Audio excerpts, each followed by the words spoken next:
Hello.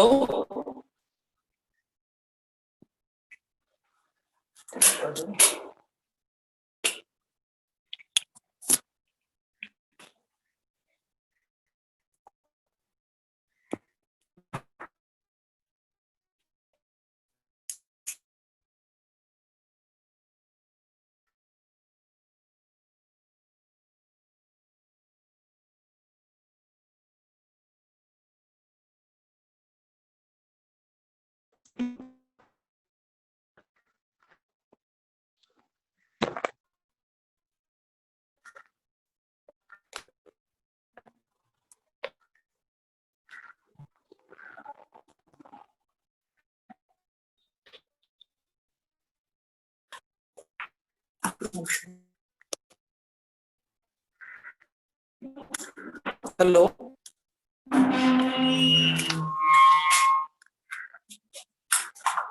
நீங்க ஜூம்லயா meeting எல்லாம் இது பண்றீங்க, அட்டெண்ட் பண்றீங்க? ஜூம்ல இல்லங்க சார், உங்க வாய்ஸ் ஆடிபிளா இருக்கு பாருங்க. ஜூம் மீட்டிங் தான், மியூட் பண்ணுங்க சார்.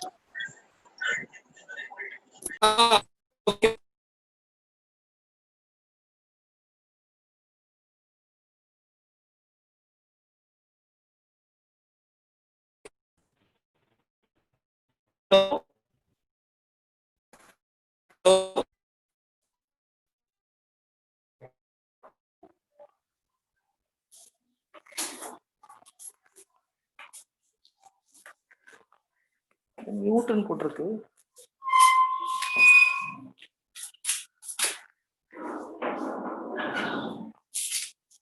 ஆடியோ இதுல எதுவும் வரும்? ஆடியோவா?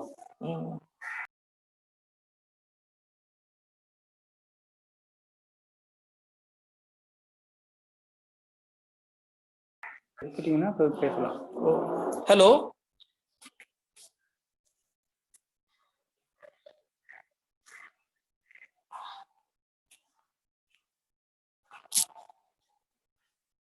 ஸ்டார்ட் பண்ணாங்களான்னு தெரியல.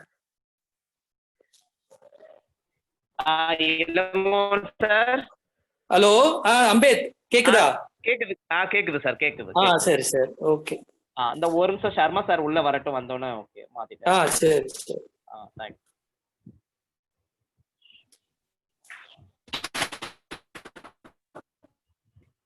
எஸ். செல்வா, சர்மா எஸ் இருக்கும் பாரு, அவங்கள கோஸ்டா மாத்திடுவேன். ஓகே. ஓகே. ஹோஸ்டா சார்? ஹோஸ்டாவே பண்ணிடுறேன், அவங்க தான் மேனேஜ் பண்ணிப்பாங்க. ஓகே.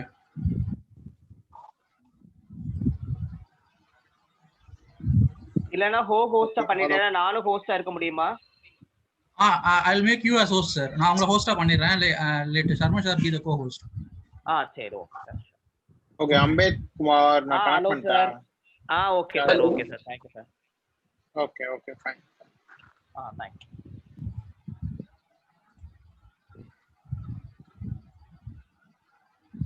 ஒரு 2-3 மினிட்ஸ் வெயிட் பண்ணுவோம் சார், ப்ளீஸ்.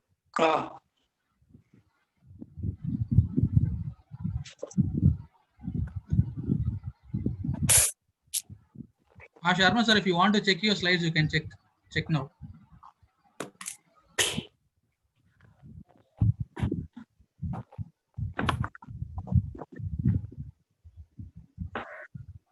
ஸ்கிரீன் ஷேர் பண்ண முடியுதான்னு செக் பண்றேன். Yeah sir.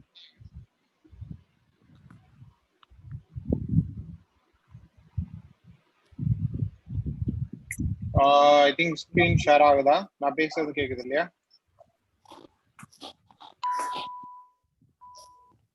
ஸ்கிரீன் ஷேர் ஆகுது இல்லையா? Yes sir. Okay sir. Okay fine. So once எல்லாரும் வந்ததுக்கு அப்புறம் நான்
Malati ma'am.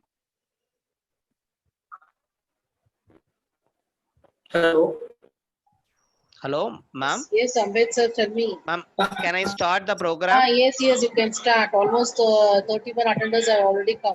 You can start. Let them join in between, pa. Yes, ma'am. Yes, ma'am. Good afternoon, one and all. Warm welcome to one and all present here.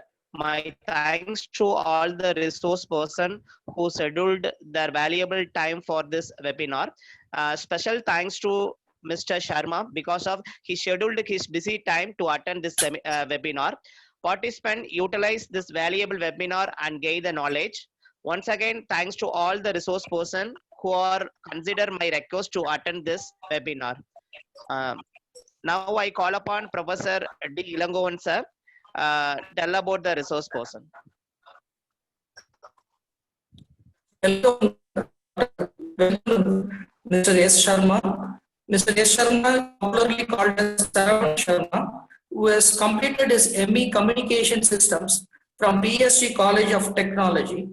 After completing his ME, he is a researcher in a startup in a private university called Vietnam University. After completing the company for a while, he has started a AI product company as AI.ai along with the founder company Yellow Pages in the year 2018. In 2019, because of his hard work and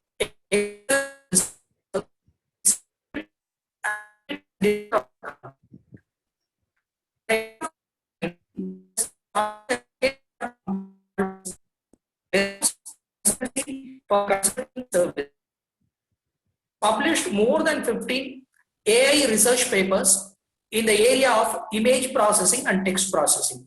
He has trained more than 5,000 people in the area of artificial intelligence, data science, data analytics, and machine learning.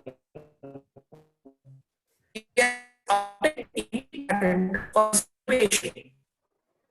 his innovation, but has automated garbage separating the machine.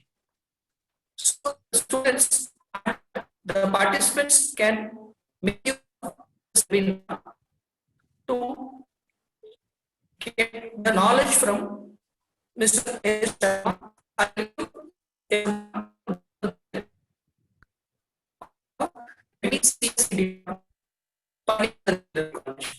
Welcome, sir. Thank you, sir. Thank you, sir. Now the session is hand over to Thank the you. Mr. Sharma, sir. Thank you, Ilongavan, and thank you, Ambeth. So, it's a very good introduction about me, and I think, can you hear me? Do you guys have Yes, any sir. problem with me? Yes, sir. Okay. No problem. No Okay. problem. Okay. Yes. Okay. So I'll be sharing my screen, and I have a PPT, for this particular session. And then, if you have any questions, you can raise and you can ask me anytime. Okay. So I think you all are aware of what is artificial intelligence.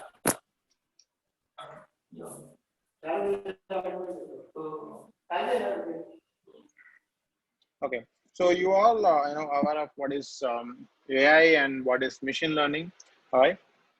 So I'll just quickly go through what is AI and what is machine learning, and then I'll concentrate more on the categories of machine learning, right? So there are few categories. So I'll tell you, or I'll explain what is those, and then I'll explain you about the neural network and types of neural network we have, right? So, and then, after having all this introduction, and we can have a hands-on on one or two algorithms, probably using machine learning algorithms and Jupyter Notebook. Okay. So it's good? Is that good for you? Do you want me to take anything else, or do you want me to drop anything out of it? So you can just say something. Is that fine?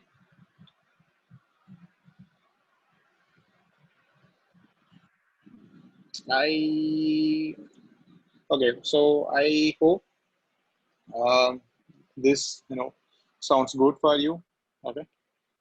Okay, fine. Okay, right. So having said that, I'll share my screen.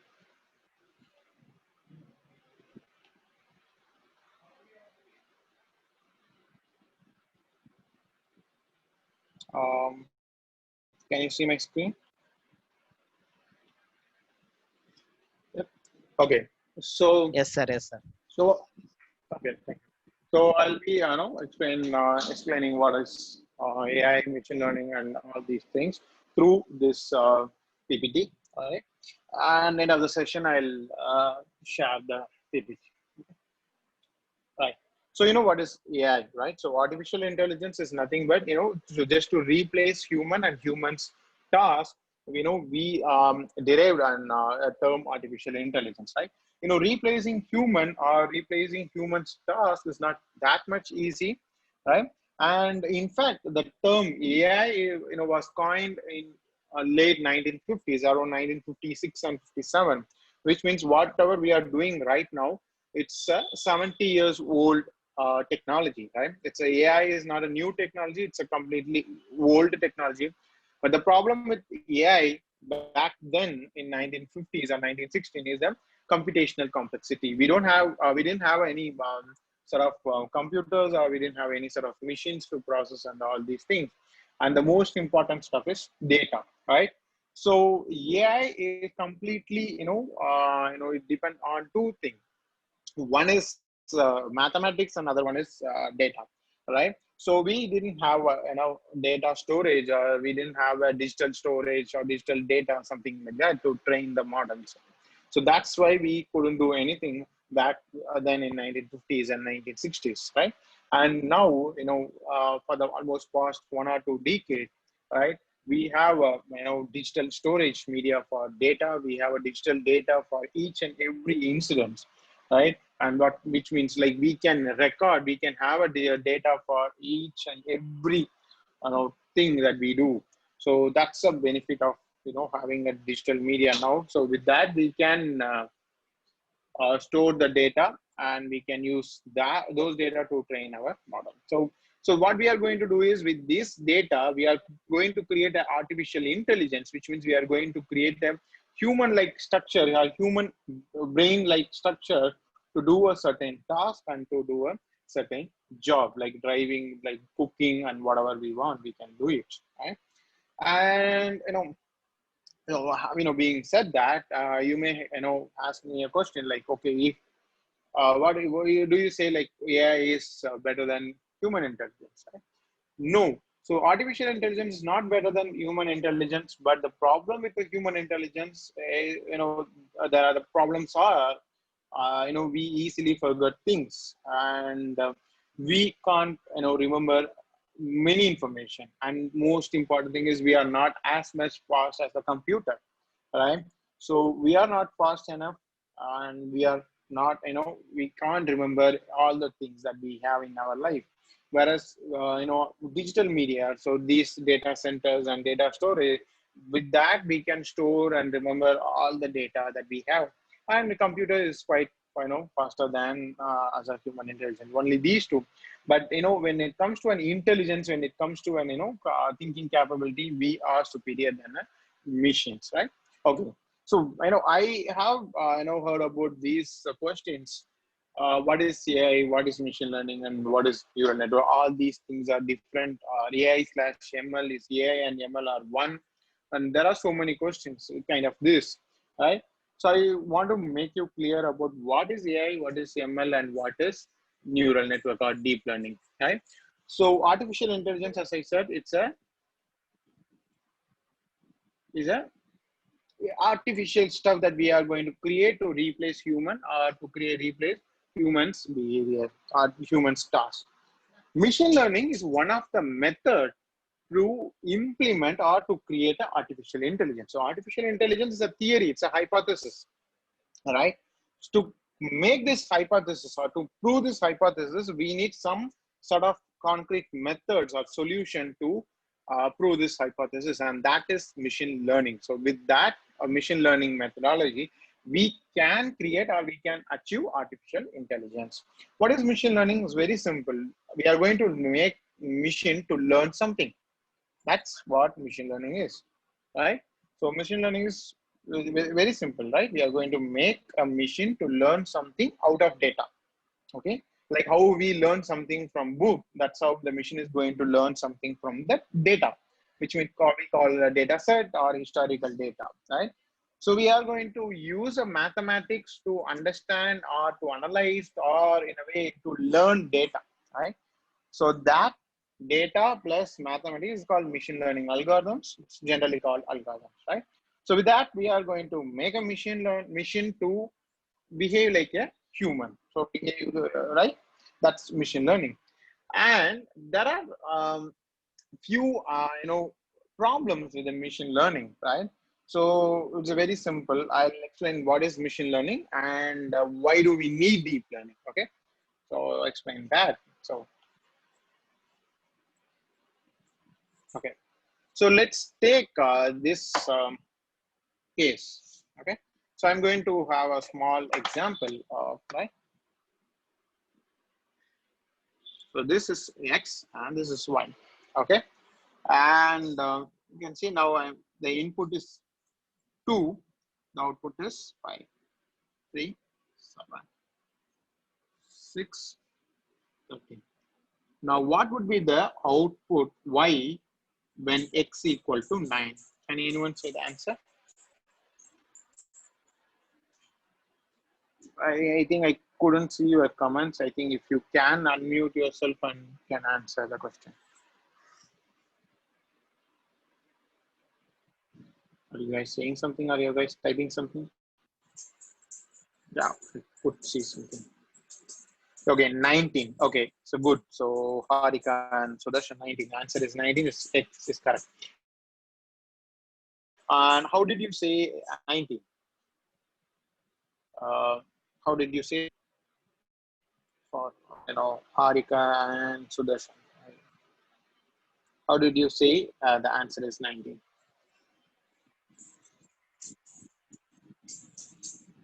Do you have any? Did you use any sort of formula? Okay. Uh, it's 6 square plus 1, or what's that?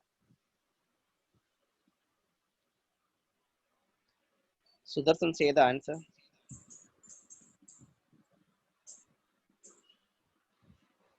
Okay, 2x plus 1. Okay, that's good.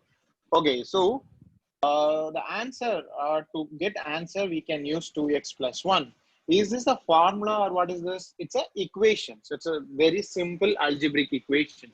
We use this equation to get the answer for the x equal to 9. Answer for y when x equal to 9. Okay.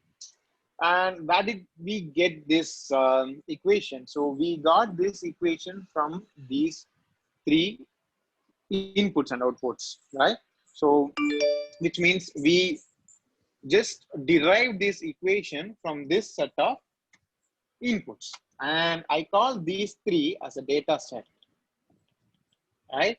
And we derived with our mathematical knowledge, and now we are having some model to derive this equation. So from the data set, we derive this equation, and with this equation, I can or we can predict output for any future inputs, right? This is what machine learning. This is exactly what machine learning algorithm does. For any algorithm does the same, right? So very simple, right? From the input set of data, right? So I may give, let's say to predict the weather or to forecast the weather, I have to give past 5 years or past 10 years of data set to a machine to predict the future weather forecasting. Now, what these algorithms are doing is very simple. These algorithms are trying to get these kind of relationship between input and output. So the relationship between input and output is 2x plus 1. So all these algorithms are trying to get these kind of relationship, and then with that relationship, it can predict the future weather. That's what machine learning. Okay, very simple, right? From the set of data, it is getting some relation between input and output, and with that relation, it can predict the future output. So it's machine learning, right? But what's the problem here? What's the problem? Why do we need neural network? We can, we can with this stuff, we can predict everything, almost everything, right? But the problem, as I said, the definition of artificial intelligence is to create human-like structure artificially. That's what is artificial intelligence, right? But we human, we don't think or we don't take any sort of relation when we learn something, right? When we cook, we don't find these kind of relationship. When we drive, when we learn to drive something, we don't find these kind of relationship. When we try to understand certain people, like say to remember faces, we don't keep these kinds of relationship, right? What we do is we observe the features, right? To understand apple, we don't do any sort of mathematical calculation. We don't do any sort of input and output relationship. What we generally do, we just observe the features, right? So with that features, we can say whether the particular object is apple or mango or whatever it is, right? So to do that, we need some sort of complex algorithm, and that algorithm is machine learning. Okay, that algorithm is called machine learning, no, deep learning, sorry, right? To do that, we are using neural network. So neural networks are the subset of machine learning with some more complex algorithms and some more complex theory, but still it's based on the mathematics. It's still based on the data set, but the way it learns it's completely different from the machine learning, right? So that's why it's a complex, and that's why it's a neural network, because the neural network follows the same way as we learn. Okay, so that's why it's called artificial neural network or deep learning or generally neural network. Okay, so we'll discuss about machine learning now. Okay, there are three major categories in machine learning. Okay, So one is supervised learning, other one is unsupervised learning, and then reinforcement learning. So supervised learning. So I'll explain what is these supervised, unsupervised, reinforcement, and then I'll come to the subcategories. Okay, supervised learning. So very simple. There is a meaning in that. Supervised learning, which means there is a learning process with some supervision, some sort of supervisor. Okay, so that's what supervised learning. So very simple example is I'm going to classify objects. I'm going to classify objects. Let's take three objects. Okay, let's say three apple, orange, and mango. These three fruits. Now for these, for each fruits, I'm going to take 100 images. Let's say 100 images of apple, 100 images of orange, and 100 images of mango. Okay. Now, what I'm going to do is, I'm going to do almost 30-40% of work by myself. Before giving to a machine to learn, I'm going to complete 30-40% of the work, right? So what I'm going to do is, I'm going to create 3 different folders. Okay, 3 different folders, and I'm going to keep those 3 different sets of 100 images in that folder. Okay, apple, for apple images, I'm going to create separate folder in the name of apple, and I'm going to keep all the 100 apple images into that. Likewise for orange and for mango, I'm going to create different folders. I'm going to keep. Now what this algorithm will do, now the algorithm knows these 100 images are apple, and it also knows these 100 images are also are called orange. Likewise, the other set of 100 images are mango. The only job of the algorithm is to understand why these people are calling this as apple, or what's the difference between these 100 and that 100. That's the only thing the algorithm is going to do, right? Let's say the algorithm is, oh shit. Okay, the algorithm is going to check for the features. Let's say shape, size, and what is the color, texture. So all these things, right? So the algorithm will understand all these features for all the 300 images. Now, first 100 images have different sets of shape, different size, and different color and different texture than the second 100 images. Now, the algorithm can identify with these features. Okay, it's learning from all these 3 objects with these features. When the test image comes, the algorithm will check for the same features, same set of features. What's the shape, what's the size, what's the color, and what is the texture of that test object. Now the algorithm will compare these features of test object with the apple, and with the orange, and with mango. And the algorithm will result for a test image, the algorithm will result, right? Apple 85%, mango 8%, and orange 7%. That's how any machine learning algorithm returns. Okay. Now what we do, we'll take the highest score, for which we have highest score. For apple, we have highest score of 85%, and we will come to a conclusion that apple is the test image. Okay, or the name of the test image is apple. Okay, what if I give papaya as a test image? I'm going to give a model to predict papaya image. Now, what will happen? These things will be scattered.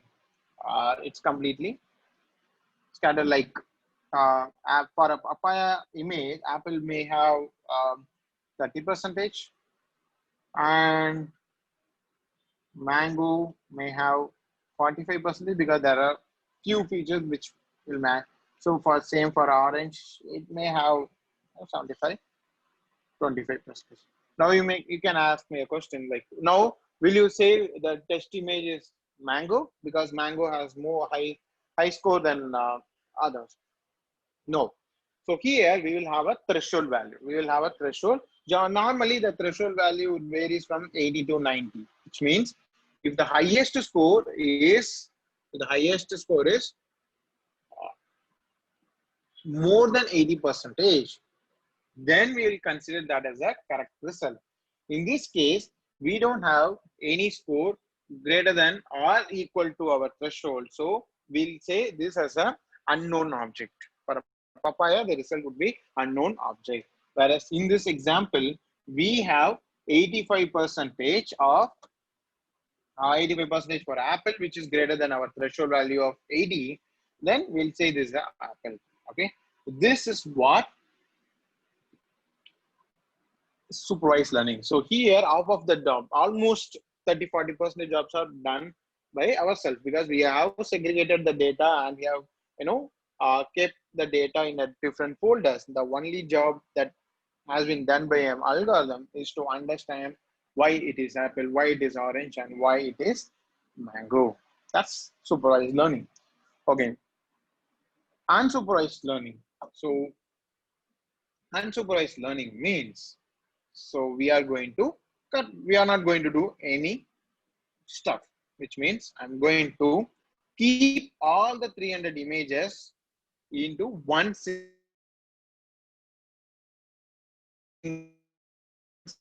folder and let the machine learning algorithm to learn out of it. That's what I'm going to do. Okay. So first job is to segregate them. The first job of the machine learning algorithm is to segregate the data, because we have 300 images in a single folder. It has to segregate, because I will give only one information. But there are 3 different objects in the data. So I will give only this particular information, right? So the algorithm will first segregate the data set into 3 different objects. But this time, the algorithm may not segregate hundreds of each, 100. There may be some sort of, what do you call, imbalanced segregation. So apple may be 80 or 85 and orange may have 110 or something like that. So after segregating, it will learn those features. Okay. So here in the supervised learning, we are not going to, yeah. So we are not going to, what do you call it? User. We are not going to use like the human what we did in the supervised learning. So unsupervised learning is completely a raw form. So generally, data set will be collected, and they feed the data set and as it is to algorithm. Now the machine learning algorithm will do clustering. Will do a segregation, and then it will learn from that segregated groups. And all things will be happen. Okay, so that's what will happen. Okay, so any doubts so far? So any questions, any doubts?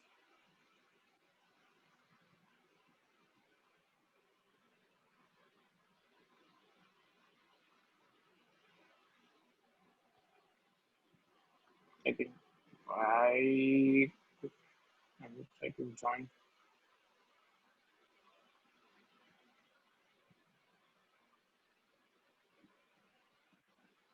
Okay, so the next one is unsupervised, so reinforcement learning. Okay, so reinforcement learning is nothing but right. So you can easily guess the difference between supervised and unsupervised. In supervised learning, we have input as well as output, right? Whereas in the unsupervised learning, we have only input.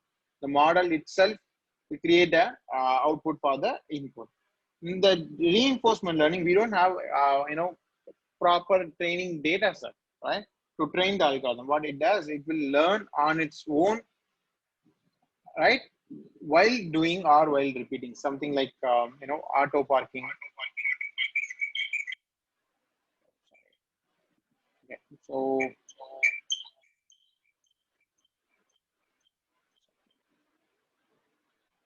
and Okay, I'm sorry. I'm just connecting from the other device so that I can see your question. Okay. So, Ambedh Kumar, are you there on the call? Hello, sir. Yeah. Can you make the Sharma as a co-host so that I can read my question and answer from my mobile? Now you can see two Sharma. Sharma. One is yes and Sharma. Right. Okay. Can you make that as a co-host so that I can read the comments or any questions?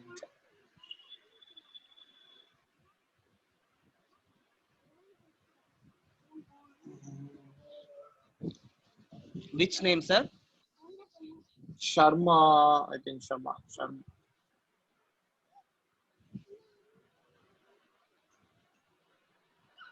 So I think I have raised my hand. There are two Sharma. Okay.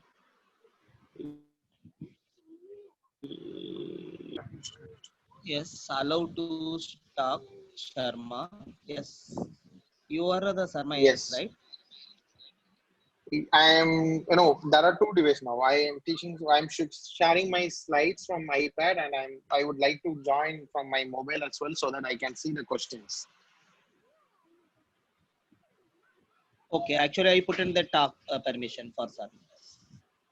No. There is Sharma. Yes, is that right? Yes. Correct, sir? So you can see, right? Already you you have can the see my. co-host. Yes, I will see this. Okay, fine. I think I can see the questions. Okay, thank you. I think it's done. Good. I will change on top. Okay. So you see the Okay, fine. chat box also. Somebody asked the question. Yep. Okay, so Hemachandran, what do you want me to repeat? So,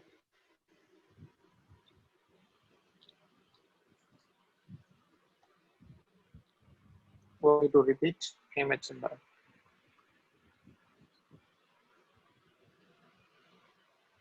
Hello, Hemachandran, can you type something? 1 second, sir. I put in the change for speak mode. No?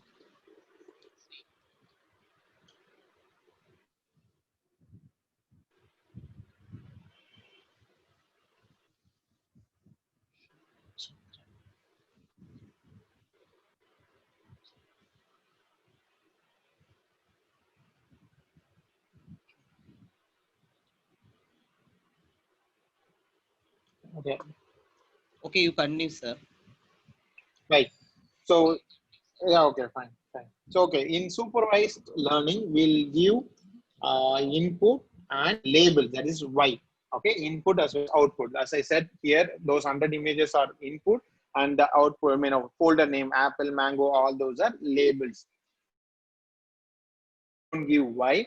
So the model that itself will segregate the data into required number of groups, and that itself has some label for the data, right? And then when it comes to reinforcement, we don't train the data specifically with some sort of data set. We don't train the model with specific any particular data set. Okay, so the question is, in supervised learning, after creating folder, how to create model. Okay, that I'll explain when in the hands-on session. Okay, how to create a model and all these things. There are 7 steps to create, to implement an AML model. So we'll discuss that later in the session. Okay. Okay. Thank you. All right. Okay. So reinforcement learning, the example for auto parking and autonomous driving kind of stuffs are reinforcement learning, because we don't have any sort of particular data set for auto parking. Okay. So how does this, this reinforcement learning work? Well, that is, let's say, this is a target. It's a target. Now we have some bot here. Okay, let's have it something like this. Now the objective of the bot is to fetch this target. But what it does, it starts in any random direction. Now the bot has, let's say there are these 4 directions. It starts in any, it starts from any direction. So let's say the bot started in this direction, and there is an obstacle here. Okay. After getting obstacles or after hitting it onto obstacles, the bot decides that self not to go this direction. Okay. So something like this. Okay, I can formulate an example for this. Okay, I think everyone of us played chess game. All right.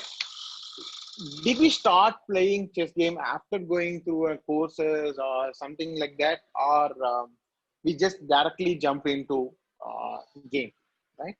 What we did we go to any sort of coaching center, courses or online courses, something like that, to play chess, or what we did? I hope almost everyone would have directly jumped into a game and started playing the game. But in the game, the very first game, we randomly take some, so we just randomly take some steps, right? For each steps, there are 2 possibilities. One is we will lose our coin, or we will take the opponent's coin, right? There are 2 possibilities. These are the 2 possibilities. So what we do, right? The very first game, we just take some random steps, and we note down the steps if we take the opponent's coin, right? So let's say if we lose the coin, then that is called penalty.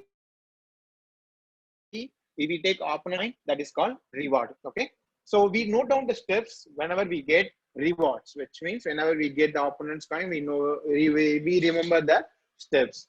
In the second game, we try to reuse the same step that we got reward in the previous game, right? And from the second step, we may learn 2 or 3 more reward steps. Like that, we accumulate these reward steps, and we'll use these reward steps in our upcoming games. And this is kind of reinforcement learning. Here, there is no training, but what you did, you learn from the live cases, right? You started doing the stuff by yourself, and then you learn, right? And here the rewards, the set of steps that we, collection of rewards is called procedure. So reinforcement learning is also a kind of a chess game. It just randomly takes some steps to learn something, and then from that steps it collects, reward and penalty and all those things. And with that rewards, it creates a procedure. Okay, so that's a reinforcement learning, right? Like whatever the games that we usually see on LinkedIn or on Facebook, that's our reinforcement learning. And auto parking is a kind of reinforcement learning. And kind of recommendation systems are based on certain recommendation systems are based on reinforcement learning. Okay, so right. So now we know what is supervised, what is unsupervised, and what is reinforcement learning. Okay. All right. So there are other subcategories for supervised and unsupervised learning. Okay. The 2 subcategories for supervised learning are regression and classification. Okay. Classification is very simple, right? Identifying 1 and 2, which group that belong, which group the particular object or particular test data belongs to. That's simple. So for in our case, for example, we have taken 3 objects: apple, mango, and orange. And what we try to do, we just try to fit the test data into any of these 3 groups, right? Even if it's a papaya, we just try to fit into any of our 3 objects, right? That's a classification. Classification is nothing but identifying a group of particular group that test data belongs to. That's simple, like a face recognitions or object identifications and disease diagnosis, like medical image diagnosis. All these are classification, right? Identifying whether a particular patient has a disease or not. That's stuff. Okay. And then regression. So regression is very, different cases, right?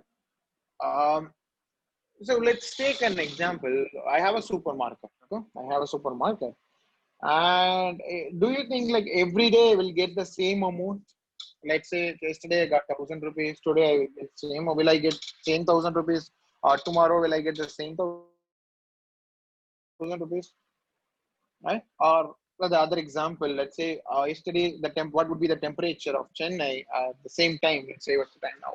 2:41. What was the temperature, and what would be the temperature tomorrow, and what is the temperature right now we have? Do you think all these temperature are same? Right, yesterday we have some 33.6 Celsius, let's say 37.6 Celsius something. Today do we have the same temperature, or tomorrow do we get the same temperature? No, right? It's completely varying one, right? So that's regression. Okay, regression is nothing but whenever there is a change in the input, there is a change in the output. That's a regression, right? Sales. Yesterday, that's a different input. We got different output of the sale amount. Today is a different input. We will get different output. For tomorrow, same. Temperature. Yesterday is a completely different. Today it's different, and tomorrow it would be different temperature value, right? So whenever there is a change in the input, and there is a change, and there is a change in the output as well, then it's called regression. Whereas a classification, you can see 100 different images, but we have only one output. Apple, 100 different images, we have only one output, orange. So there is no change in the output. Though there are different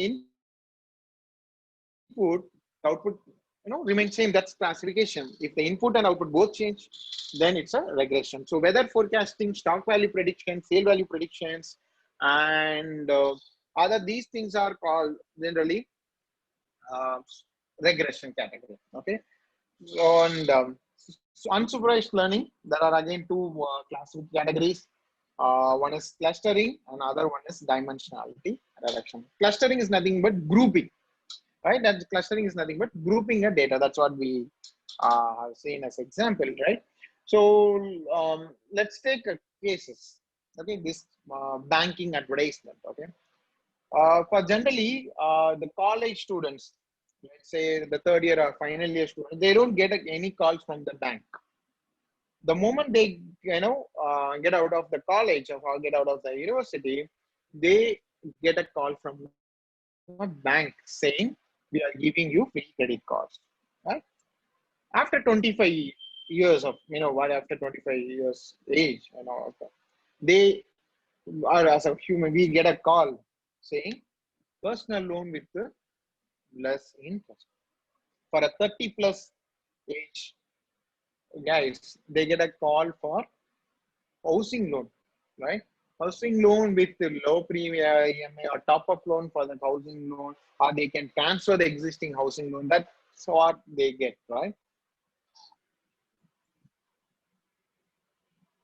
So predicting age from iris function, yeah, predicting age is also an regression, right? Of course, because age is not the common for everything. It varies. It depends on the input varies. Whenever the input and output both are directly proportional, then it's a regression one. Right? So if you group by age group, then it's a classification. Okay, and the question is, age prediction is regression or not? Okay, if you that's all. If you predict the group, then it's a classification. If you predict the number, then it's a regression. Okay, so coming back to the bank example. Okay, so let's say it's okay, 20 to 25 they get a call for credit card, for 25 to 30 they get a call for personal loan, and after 35 they get a call for housing loan and the top up loan and transfer loan, all these things. Yeah.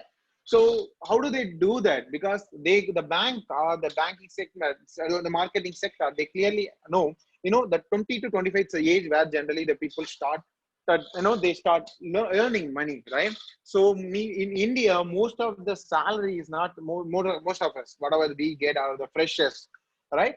The freshers, whatever the salary that the freshers getting is not sufficient to fulfill the dreams. That's what I know cases in India, right? because an average is salary for a fresher is 15 to 25,000. So, but they have a dream, they have a wish list for almost 1 lakh or 2 lakhs, right? To fulfill their dreams, they need additional money. So that's why they are, insisting us those fellows to get a credit card. Okay, and post 25, we have some responsibilities, right? Either for it's for our marriage or our sisters or brothers' marriage or to buy a car, we need some money. So generally, we take a personal loan for that. So that's why they are insisting as personal loans. And after 30, that's where an average Indian, they buy a home, right? After the marriage or after having 1 or 2 child. So that's why they are insisting to get a housing loan, right? So this is a targeted customer, and they are grouping a customer based on the age here. And that's what clustering is. So they are selling a product based on the group. So first they are grouping a customers, and then based on the group, they are selling a product. That's called targeted customer or targeted marketing, right? So this is what clustering is. Okay? So same as I said, there is a recommendation system that generally we get from Amazon or Flipkart. So people are buying along with this product as well. When you look for X, they suggest you Y and Z, because these are recommendation systems. That's also on clustering, unsupervised layer. So dimensionality reduction is nothing but dimensionality reduction is very simple. It's compression. It's kind of compression, So reducing the data, right? Very simple. There are 100 different inputs, 100 different parameters to predict the sale value, like the customer count, weather, timings, so many things are there to predict the customer. But to be frank, we don't really need 100 parameters to predict customers. It is very much enough to have 10 to 15 parameters, right? So reducing 100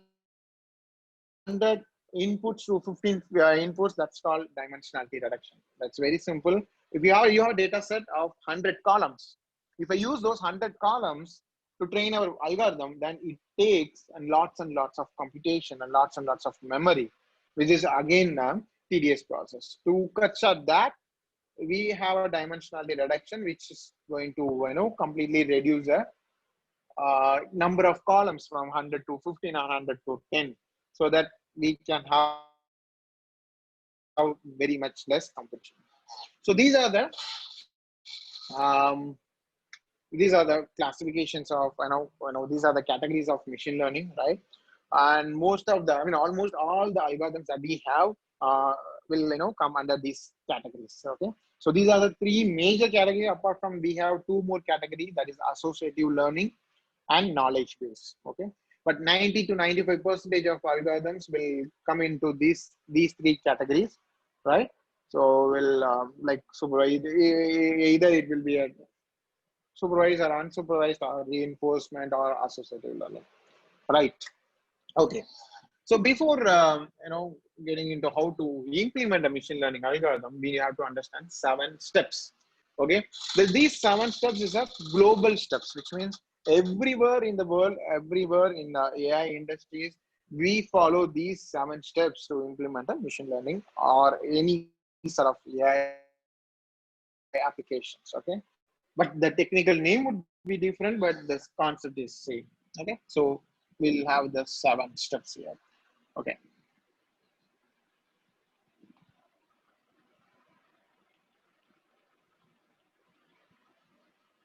so first step, load data set. So we have different, what is predictive model? Okay, Mr. Joseph George, I'll come back to that slide. Okay, what is predictive model and all these things. Okay. Okay, so load data set, that's our first step, which is nothing but we have a data set in form of image or text or Excel file or whatever file it would be, or whatever format it would be. We have to load that data set into our model, into our machine. That's what load data set. But we don't need to do all these things because there are so many libraries to do that. It's very simple. We have to call 1 or 2 functions to load the data sets. Okay, data set may be any sort of cases like image or text or whatever. The second step is to split the data set. The second step is to split the data set.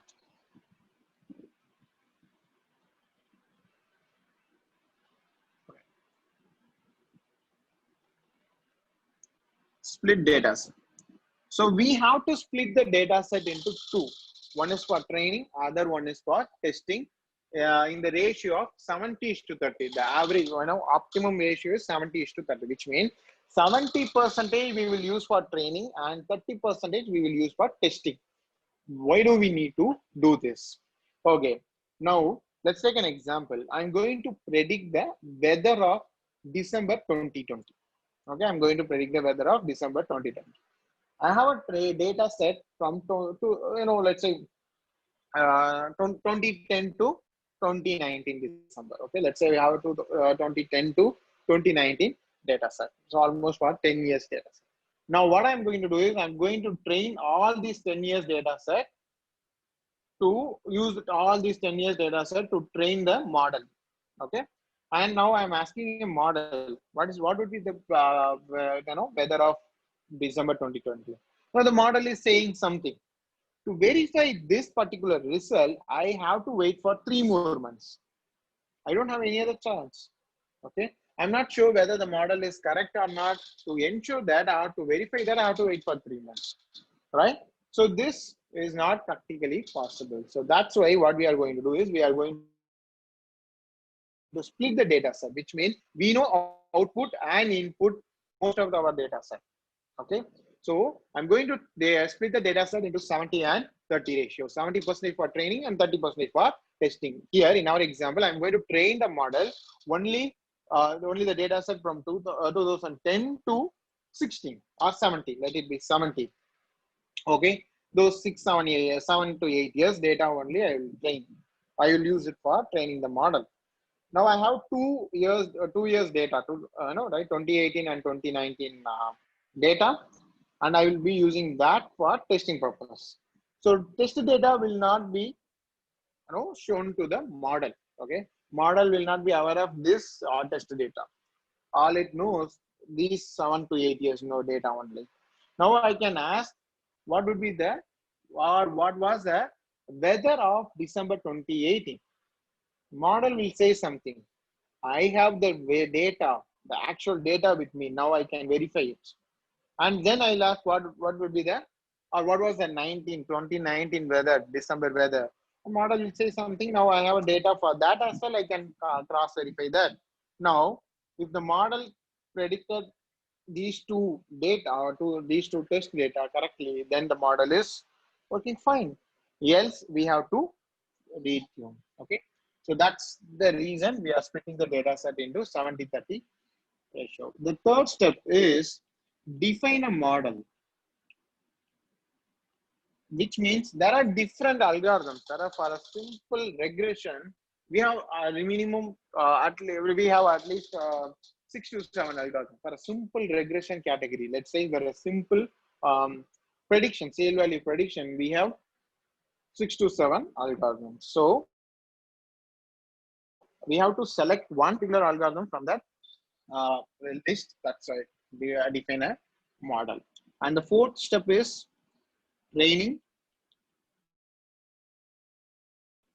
We have to train model with the 70%. Let's say here I'll make it 70:30. This 70% data will be fed into a model to train. Okay, so step number 2 and step number 3, the combination of step number 2 and 3 is called training. That's it. Sending a data to a model, that's a training. Okay, and I'll tell you how to do all these things. The fifth step is validation. Validation is nothing but just training cross verifying a model from the trained data itself. I'm not going to use 30% of data. Still, I'm going to ask some random question from this 70%, and I will check whether a model has trained completely or not, or is there a problem in a model training or not. To ensure that, I use those 70% data, or I'll take some numbers from the 70% data and then do validation. I should get 100% result for this step number 5 because I'm asking the same question that model has already aware of. Okay, so that's what I'm going to do is, if that is not 100%, let's say validation result is 50%, then we will go for tuning. So tuning nothing but changing the some parameters, changing some arguments in the model. So we'll tune the model, retrain and revalidate, and then we do the same till we get 100% validation. And the 7th step is testing. So in the testing, we'll use this 30%. Okay, we'll use this 30%. And with this 30%, we'll come up with the different metrics like error values or commonly known as accuracy. Okay, so commonly known as accuracy. That's what we, okay. So these are 7 steps that we follow to create a machine learning applications. Okay, so any doubts, any questions?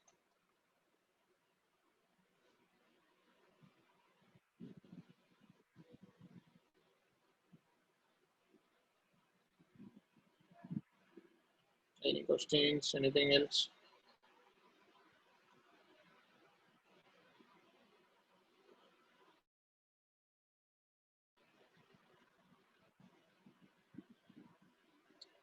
I guess you don't have any question. Okay, validation. Okay, right. Okay, the question is, please, validation. How to fine tune the model? What exactly we are doing in tuning? Okay, all right. 2 doubts. One is I have to explain validation, and another one is what we are actually doing in tuning. So let's take an example, right? So I'll take this new slide here. Let's say there are different arguments to do a certain steps. Let's take this y equal to 2x plus 1. Here x is but our input where 2 and 1 are constant, right? 2 and 1 are constant. In this, I'll take alpha equal to 2, beta equal to 1. So I'll change y equal to alpha x plus beta. This is very simple, right? Now, let's say for certain cases, I'm not getting actual output. Let's say for 2, previously it was 5, right? So I'm going to change 5.5. 3 previously it was 7, so I'm going to change 7.6. Now, I started having a parameter of 2 and 1 for alpha and beta, but unfortunately for these 2, I will not get the correct answer because this will return 5 for 2. And other case, it will return 7. There is some difference, right? So what I will do, I will change this alpha and beta value. So I'll just change to 2.2 and 1.1. This is what fine tuning. That's simple. Now you can try 2 into 2, 4.4 plus 1.5. So I may get answer for this 5.5. For other case, 6.6, I get somewhere around 7.7, which is actually fine. 0.1 is the difference. So this is what fine tuning. Fine tuning is nothing but changing certain parameters, changing value of certain parameters. That's it. So we have to give some number of parameters to a machine learning model. So changing that parameters is nothing but fine tuning. Okay, I think I have answered your question. Joseph, George, and Vishal. Okay. Okay, thank you. And then what is validation? Okay, what is validation? What we do in a validation is very simple. Validation is very simple. What we do. So let's say when we prepare for an exam, okay, what we do, we first study some 10 questions. So let's say we have 20 questions for our exams. So what we do, first we study, first we read, we'll study first 10 questions, okay? This is very simple. Training data here is 10 questions, okay? After studying those 10 questions, we'll randomly ask ourselves a particular question to ensure that we have remember the same 10 questions, right? That's what we do, yes? So 10, we randomly ask 10 questions and we ensure whether we have prepared well those 10 questions. That's what validation. But the testing is completely different, which is the exam is completely different. You don't get the same question as it is in the exam. That's a testing. But training is nothing but, understanding these 10 questions. Validation is randomly checking from those 10 questions. That is what validation. I think Sudarshan, is that clear?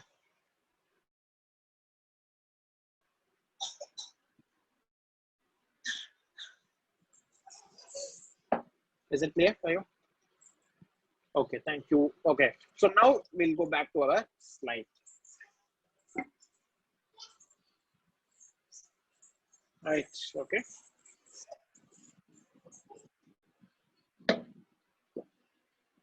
Okay, sorry. So we have, here you can see, we have data set.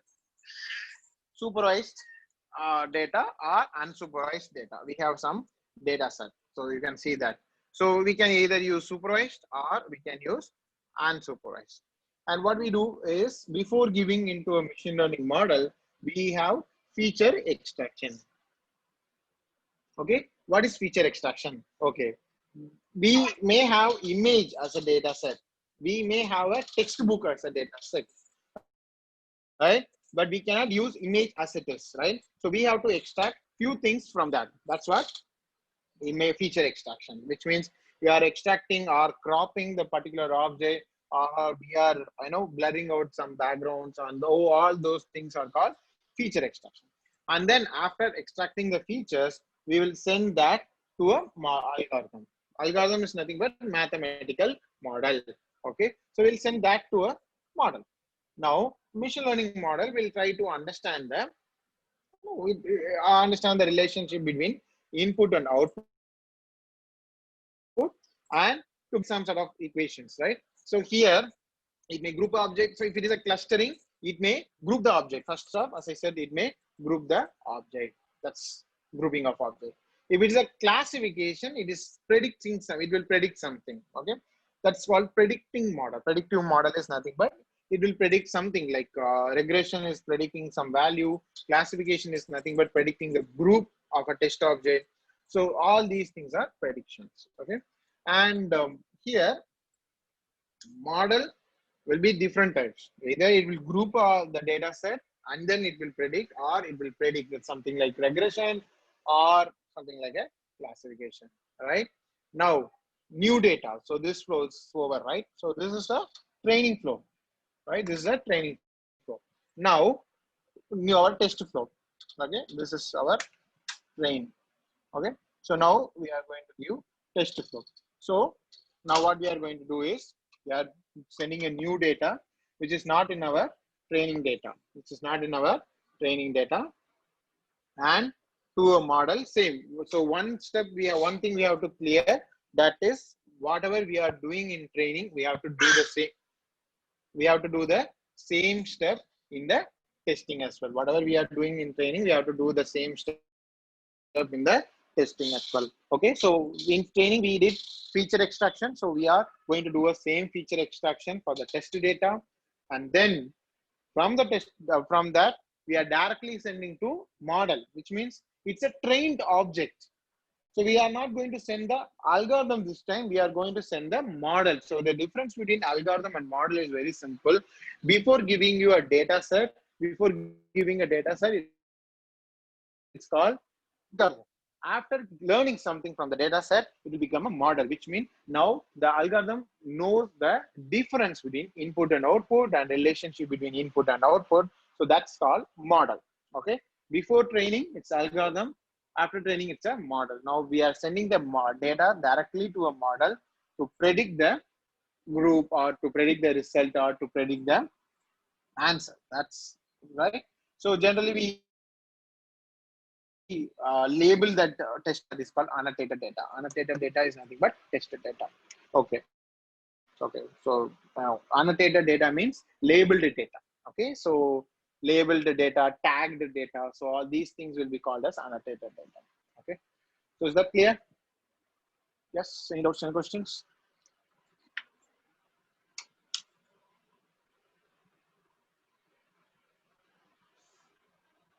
Any questions? Any questions? So Joseph, I think I have answered your question. What is annotated data? Yes. Okay. Okay, right. I think I'm going into a new slide. Okay, so here you can see the 7 steps exactly what we did. So our source data, 80-20, and the training, and then we are creating a model, and then we are testing with the test data. We are matching the quality metrics, which is accuracy, validation, all these things. Based on this, we are updating our tuning our model. We are tuning our model, right? So, right, we are tuning our model. Again, we are doing the same procedure, and then once we are satisfied with our result, we are giving a new data, new test data. This is new test data. Okay, new test data, right? So it's the same 7 steps, okay, in a technically different form, right? So there are few famous algorithms for each category. So you can see that here, okay. For regression, the popular algorithm or most used algorithm is linear regression, and for a classification algorithms, we have logistic regression, SVM, right? These are the, I'll give you some other list of algorithms, okay, but these are whatever you are seeing is often used algorithms, and for most of the time, for almost a decade, people are using these particular algorithms, right, for regressions and classification and all these things. Okay, all right, okay. So before getting into deep learning, so I'll give you the list of algorithms, all these things. Okay, the one thing that I want to tell you is whatever we've seen so far, and we are not going to do everything manually, or we are not going to do everything from the scratch. There are hundreds of libraries available on the internet. You can just grab something and you can use that in your project or in your program, right? So no one asks you why, right? So because no one can ask you why you are using those libraries, because in the ML, machine learning, artificial intelligence are running completely based on this library. Okay, so we can use those libraries, and these are other, and most important stuff is these are completely free and open source. You can use it for your commercial purpose, for your research purpose, and there is no license issues or nothing else. Okay, so you can use those. These are the libraries. There are few libraries for image processing, and there are few libraries for text processing. Specifically for image, specifically for text processing, and a few are for Java, right? So Eka is for Java, and I don't think people are using Java, machine learning. Very simple. Like people are 90% of the people are using Python and R for for AI and machine learning applications, right? Because people are obsessed with the syntax and the memory, dynamic memory allocations. All these things are generally people are obsessed with for developing a big application like machine learning and all these things, right? So OpenCV, this is completely for image. When you have an image analysis, you can use OpenCV. If you want to process something, then you can use something like text. Then you can use Jensen, right? So you might have heard about TensorFlow, and TensorFlow is from Google, whereas PyTorch from Facebook, CK from Microsoft, Piano is also from Microsoft, and Keras, this the K stands for Keras. It's again famous library. Keras is nothing but a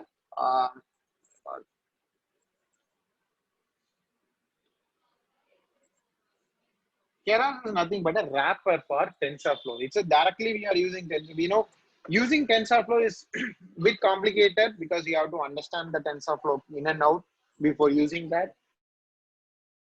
So to avoid that time, that problem, we have Keras. It's a wrapper for TensorFlow. Even you can, earlier Keras was supporting Theano and TensorFlow, but Theano is dead now, so no one is using Theano, so we can use only TensorFlow, and Keras is one of the best library for implementing neural networks. Okay, and then we have Matplotlib, Pandas for data processing, data pre-processing, and all these things. And we have learn. So you can see the scikit-learn. This is the library, right? So this library is one of the best ever libraries I have seen in machine learning. You can use this in all of your algorithms, in all of your projects. It's completely easy to use. It's a developer friendly, and you can use everything. Okay, and these are the few famous open source library, right? So we have some more libraries, right? And you can just go through these slides later for applications. I have some 10 to 20 applications that we are using right now in the industry, in the market. Few are already in the market and few are yet to be in the market. These are the applications in different domains, right? And I could see, AI is coming up, very fast in image, in a medical field than other stuff, right? So you can see those things. So that is a fact, I guess. This is a fact. I accept this is a fact. It's not a myth. This is not a story. Artificial intelligence could, of course, it will take 50% of the human's job, because what we are doing is to replace human. Even what I am working on right now is a chatbot, which is to AI engine. I can see that AI engine, and just to replace front office receptionist. So that's what we are working on. With that product is already in the market. So because of that, we can easily, reduce the working hours for a receptionist, or we can reduce the, receptionist or manager account, all these things for a particular industry, right? There are other projects, just future projects. So we have that as well. Okay, and then code. Which language I can use? As I said, there are multiple languages like C, C++, Java, Python, R, Go. This is Go. This is called Go. Google's language, Go. So we can use any of these languages, but the problem with the Java, C++ is that memory problem, memory allocation, and as I said, developers or people are obsessed with the syntax. That's why people are preferring Python and R, because they don't have syntax. Strict. What do you call them? Yeah, completely strict syntax like C++, Java, or something like that. It's very easy to learn. Python and R is completely easy to learn. If you ask me, I can say 15 hours is enough to learn Python, and 10 hours is enough to learn R. So that easy, all these things, right? And Lua, I was using CS and Lua back in 2015 and 2016 to develop an AI application. But it's that the application would be heavy, very much heavy to to carry all the data and all these things. But it's good to use C++ and Lua. And Julia, it's a new language.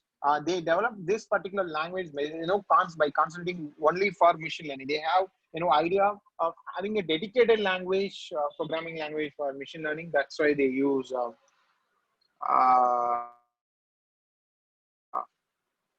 for machine learning and AI. That's why they developed Julia. Okay, right. Okay, so I think this thing it's over. Okay, so future research problems. Okay, that I could say some future research problem. Now, there are the chatbots. You might have heard about chatbots, right? To have a conversation with the machines, right? So there are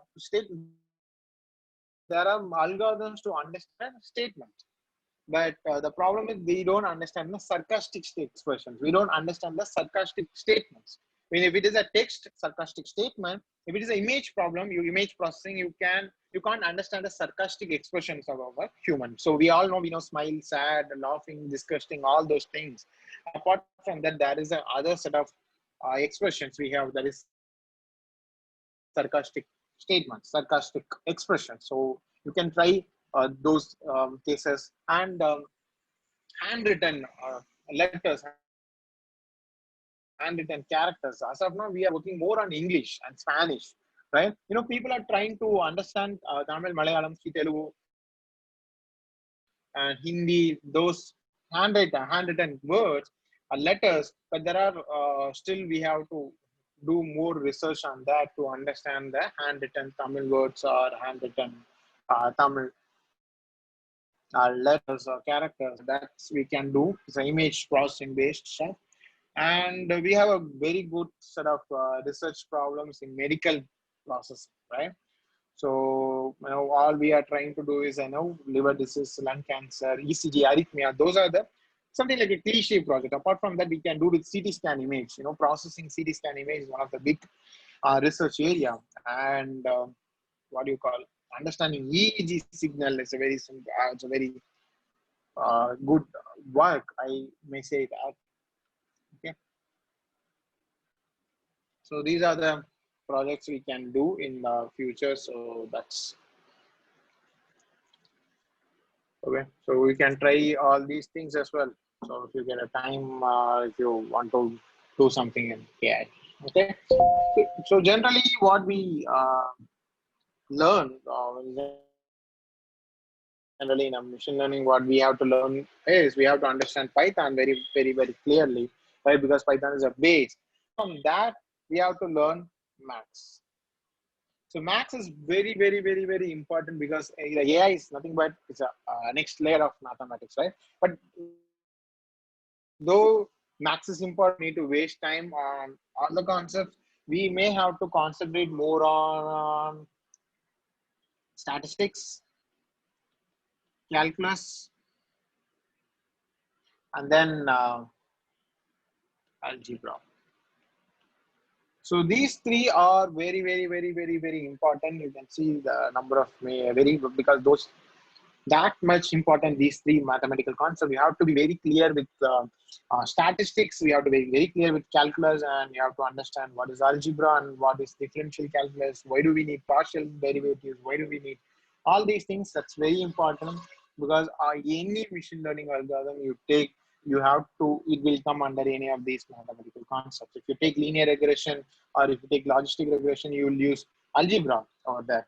Or if you take neural network, it will come under calculus, differential calculus. So that's very important. All right. Okay. So do you have any questions? Do you have any questions? Anything?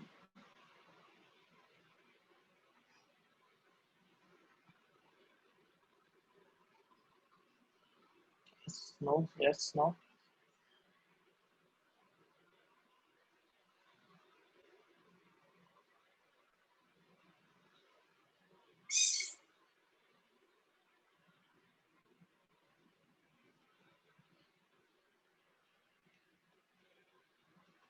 Exam predict age from iris. And I think I'm not clear from iris. Sorry. So I'm not clear about what do you mean by iris. Is that retina iris or the flower you are talking about?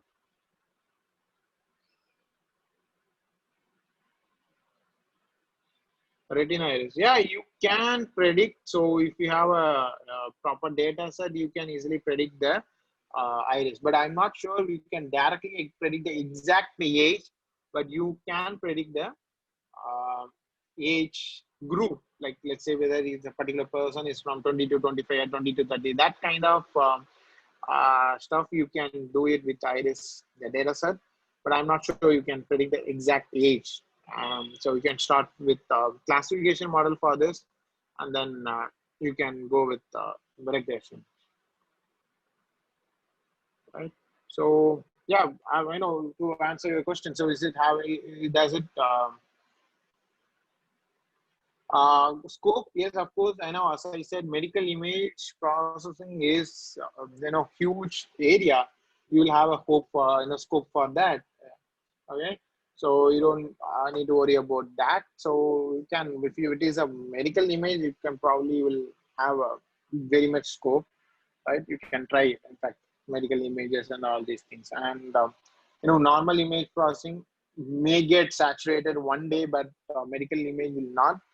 And the same for the text processing also. If you are really interested in text processing, then you can try that as well, because you don't need to worry about the saturations, right? So that's it. Any other questions? Anything else? No, I see. I think there are 48 attendees, but I could see only 3 or 4 people are asking questions. What about others? Am I boring you, or am I not up to the level you expect?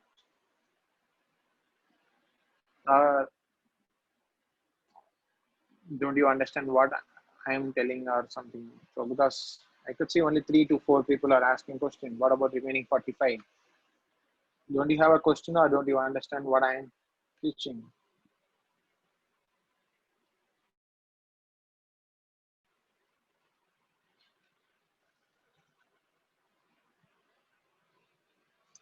Yes, also. Okay. Okay, how deep learning will be helpful in medical image processing? Okay, that's good. Okay, I have talked about what is machine learning and deep learning. Okay, the problem with the machine learning algorithms, so whatever the algorithms you take, the problems we have, right, is accuracy. Whatever you do with machine learning algorithms, whatever you take, you can't achieve 99% algorithm accuracy in machine learning algorithms, right? So you always end up with some sort of 95, 90, and even something somewhere around 92.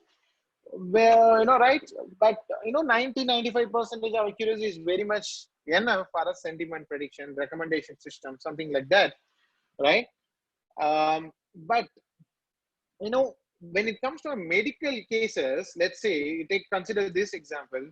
We have two images, 2 patients, okay? We have one image with a positive result and one image with a negative results, right? Now, if we are saying someone, you have you have a cancer, whom doesn't have cancer?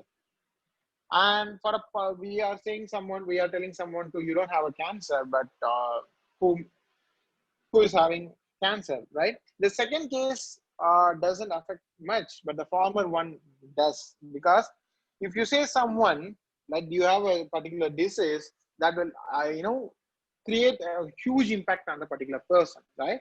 So when it comes to a medical image processing or a medical data, we need to have 99% of accuracy, right? To get that 99%, we have to use neural network, because neural network is complex algorithm. So it's a heavily or highly complex algorithm, and complex in learning, and it's it's very good in understanding the features, right? That's why we are using deep learning. Okay, the very simple use case for deep learning is accuracy. If you want more accuracy, then you can use deep learning or neural. That's what neural network or any sort of neural network. If you don't want much accuracy, if you think 90-95% would be very much sufficient, then you can go with machine learning. That's it, right? Okay. Okay, if it's in a green color, okay. So to answer to your, okay, did I answer to your question, Hemamali? Right? Did I answer? Do you want more explanation on that?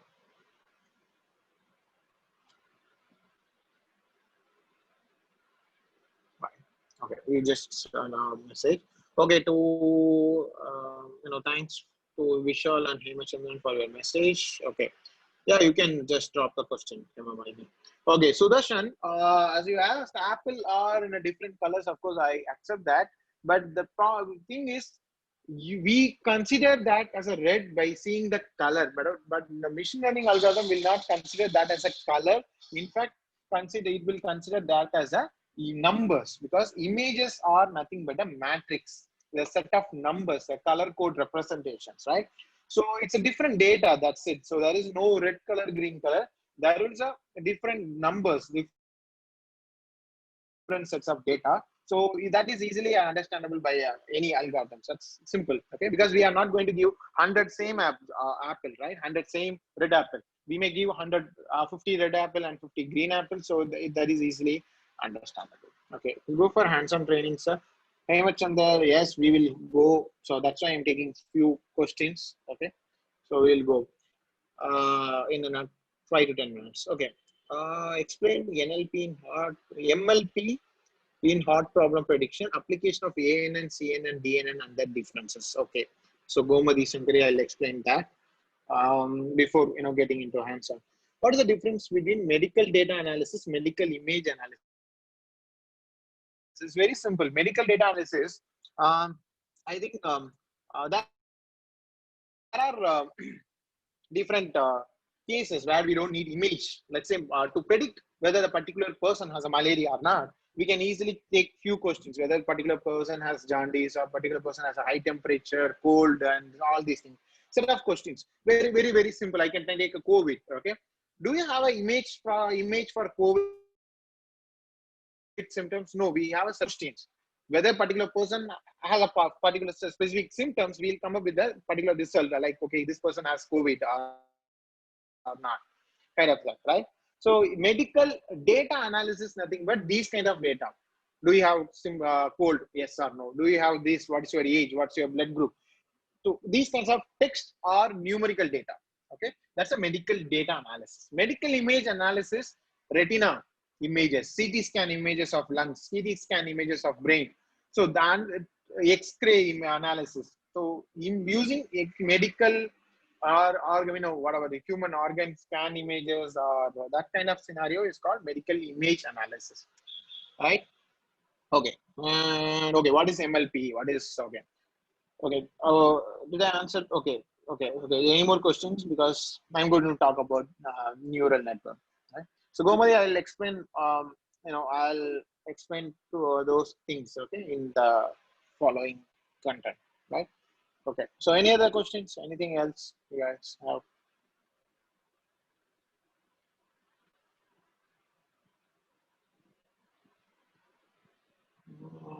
I think you don't. I think you don't have any questions. Okay.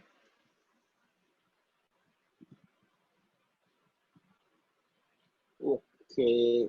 Fine. Okay. So before I'll explain what is neural network, I'll give you some set of algorithm that is for machine learning. Okay. If you want, you can note it down. Right. And I'll write it here. Okay. So I'll write some 10 to 15 algorithms and then I'll classify. So don't, if you are writing or if you are taking screenshots, okay, it's fine. If you're writing, write in this way, vertical way. Don't have it as a second column, write it in a single column, okay, if you are writing. So these lists are for a machine learning algorithms. That is nowhere related with neural network. It's completely machine learning, okay.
So I'm writing in 2 column, but you don't write in the 2 column if you are writing it. Okay.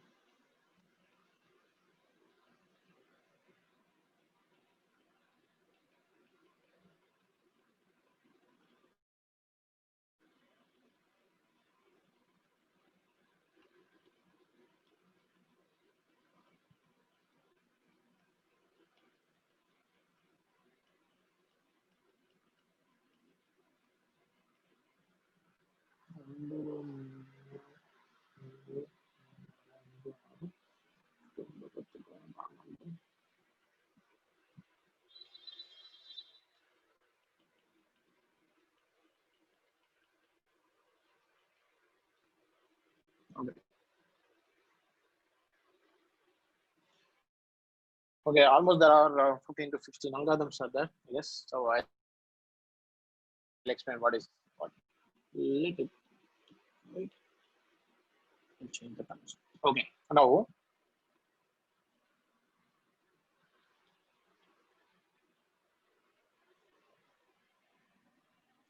so last I will take from last.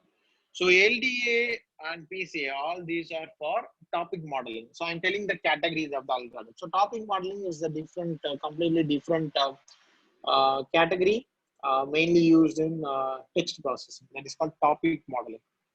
This one is dimensionality reduction. So we have seen in right. So we have seen the unsupervised learning category, dimensionality reduction, right?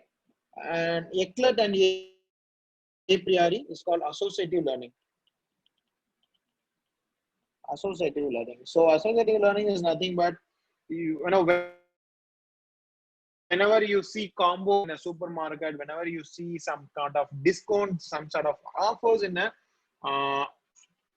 whenever you see some sort of whenever you see some sort of what do you call it? Discounts in a supermarket, then you will have to think about it's based on associative learning. So associative learning is one of the algorithm that we used for almost 2 decades to predict the combo offers and all these things. Okay. Random forest and Ada boost are ensemble technique. It's not algorithm, it's an ensemble technique. ENSEMBLE, ensemble technique. And Navy base and decision tree. We can use this for regression as well as classification. R means regression, C means classification. We can use it for regression as well as classification. Okay. And these three are regression. These three are for classification. And these two, you can see the name itself is a clustering. Okay. So linear regression, ridge regression, lasso regression are one of the, I mean, all these are regression kind of algorithms, and logistic SVM, KNN are classification kind, and K means hierarchical clustering is a clustering case. Naive based decision tree is a both. We can use it for both regression as well as for classification. Okay, and random forest and AdaBoost, those are not an algorithm, those are techniques, different techniques to boost the accuracy. Okay, that's why we call ensemble technique or ensemble method. And Eckert and a priori, associative learning, LF, topic modeling, PCA, dimensionality reduction. Okay, these are the quite popular algorithms, and I'll share you a link for GitHub, right?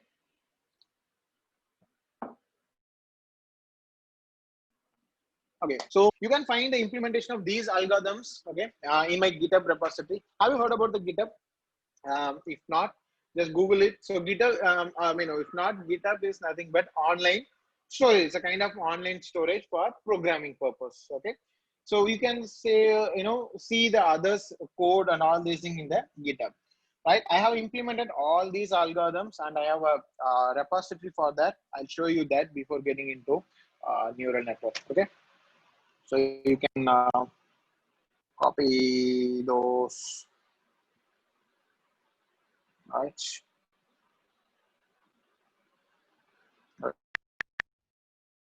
This is the link. I'll send it to you. Okay, so you can see this is my repository where you can see the implementation of all those algorithms. You can just search by the name. So let's say, so Eckert algorithm is there. Okay, you can see Eckert. Eckert is the algorithm name, and you can see the different notebooks, which are already, notebook consists of Python, implementation of machine learning algorithms, and implementation of neural network. Everything will be there in the notebooks. You can search any notebook and you can learn from anything. Or if you want to check for specific algorithms, you can search by that, right? So let's say this is the a priori. You can see a priori IH.py. This particular code is for a priori algorithm. Okay. and you can search it. There are some thousands of files will be there. You can search for, let's say. So there is eclet.py, there is a priori.py, and k-means.py. You can see here. This is a k-mean.py. There are different implementation for k-mean. LDA, you can see. Linear regression in R, linear regression in py. That's why ln.ph. And logical regression, logistic regression, right? And there are different algorithms. So like you can see PCA here. So all those algorithms are implemented in this particular in this particular repository. I'll share the link.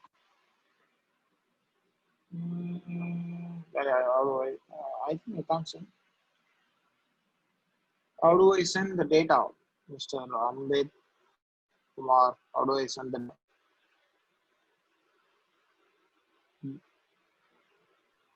Do I have any chat here, or how do I send? Or okay. So anyway, I'll share those links apart from other links as well, so that you can learn from that link end of the session. Okay. Right. Okay. Please send the link. Yeah, I'll send those link and this particular PPT everything to Mr. Ambeth Kumar, and he will send you after the session. I think you have a group. You might have a group so that you can share it among yourself. Okay. And then, okay, regression can be used in neural network as well. Regression can be used in, classification. Neural network can be used for regression as well as for classification. So it's completely different approach. That's it. So it's not like something new. Okay. All right. Okay. I'll explain quickly what is neural network and what is, there is a difference. What is CNN, ANN, DNN, all these things. Okay. So what you are looking is a neural network. The neural network has 3 layers. This one is input layer and hidden layer. So hidden layer is nothing but these two. So this is called simulation, sorry, activation. So hidden layer is nothing but this neuron plus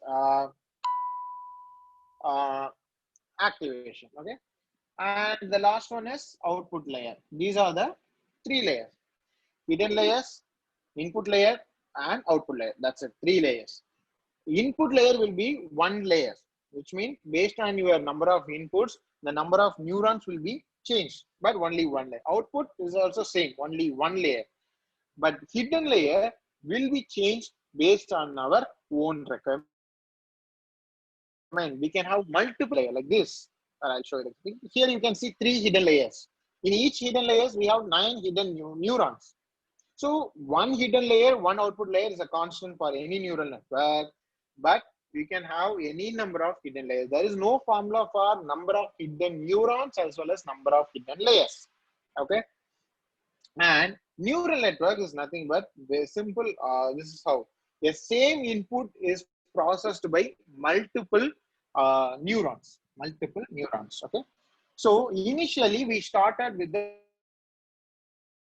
1 neuron hidden layer. Okay. Okay. It's a case. Okay. Deep neural network is depends on. Okay.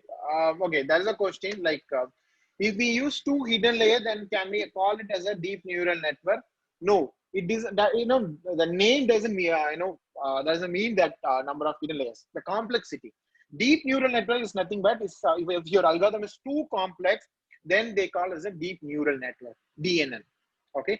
Let's say CNN algorithm or the CNN architecture like LearnNet5, MobileNet, ImageNet, UNet. These are the architectures, different CNN architecture. These are called deep neural network because the complexity is too high. And there are other algorithms like BiLSTM neural network. These are also called deep neural network because the complex. So number of hidden layer is not, number of hidden layer doesn't play any role here in the name of the network. So only the complexity, right? So, and then, okay. So earlier, the very first we started algorithm with 1 hidden neuron, 1 hidden layer, 1 hidden neuron, and that is called perceptron. So what we have seen now, one hidden neuron is called perceptron. Okay. And later we added activation function. Activation function is nothing but the gate.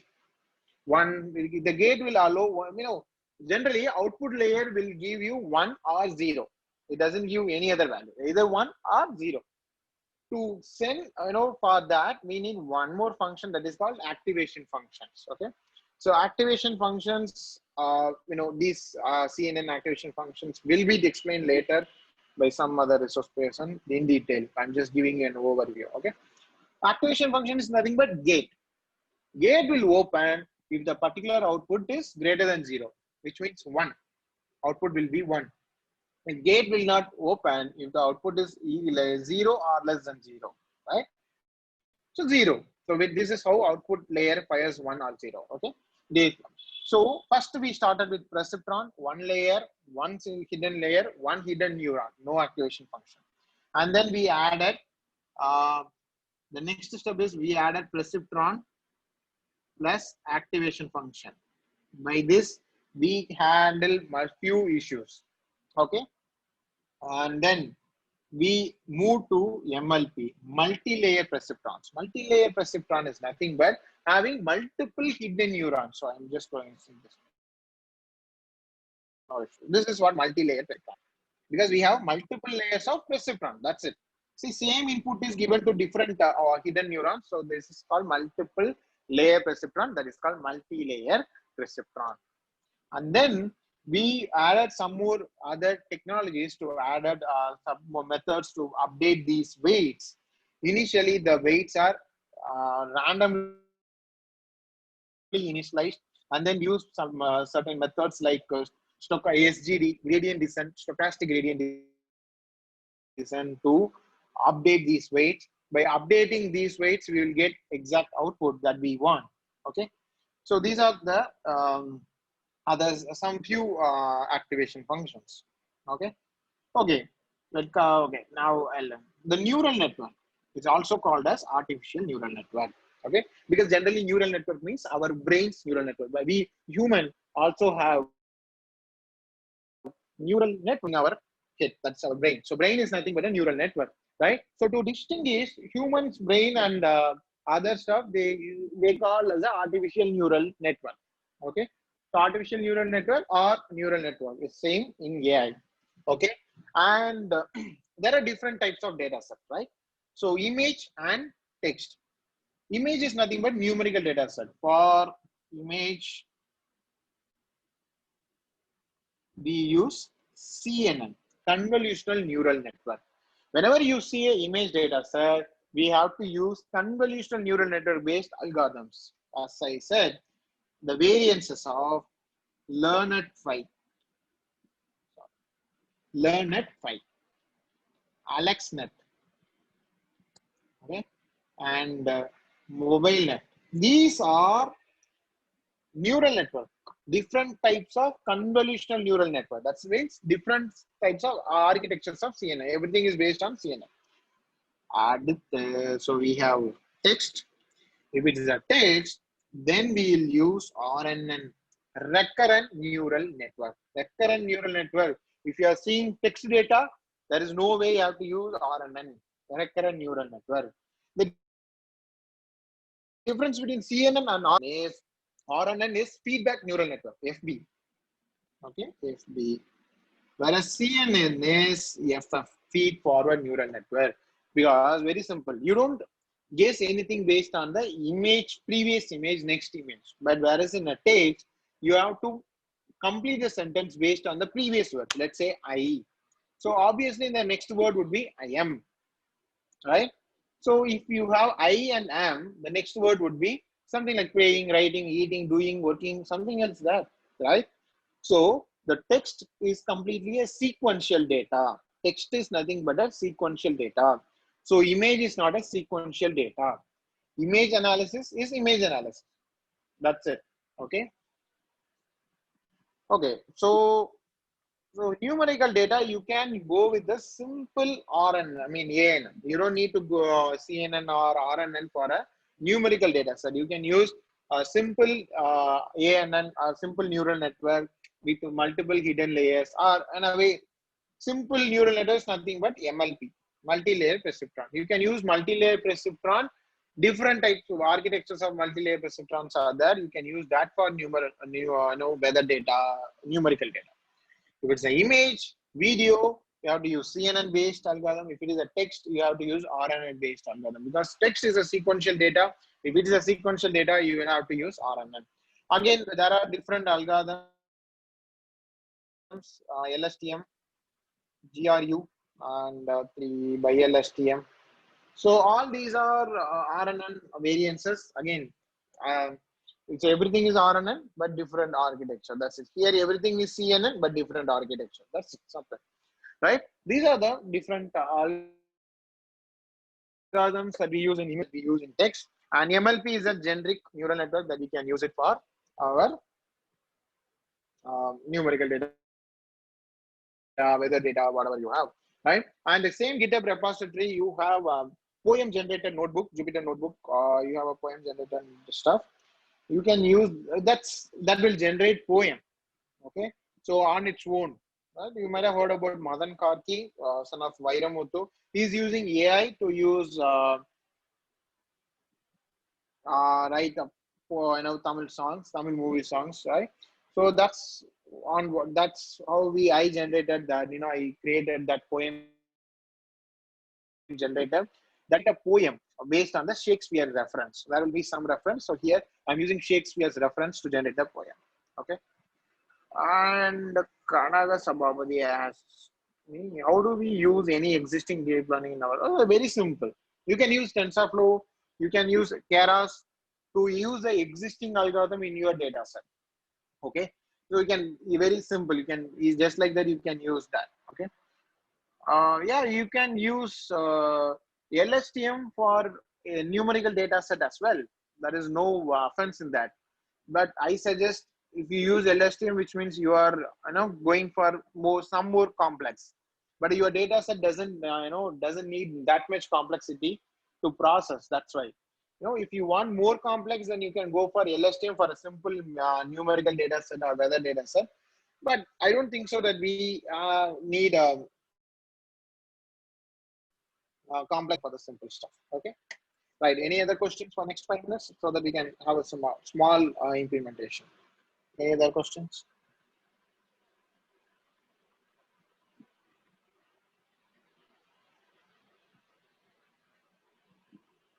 Okay, back propagation means is nothing but back travel. As I said, we are going to maybe the weights are the major component here in the neural network. Okay,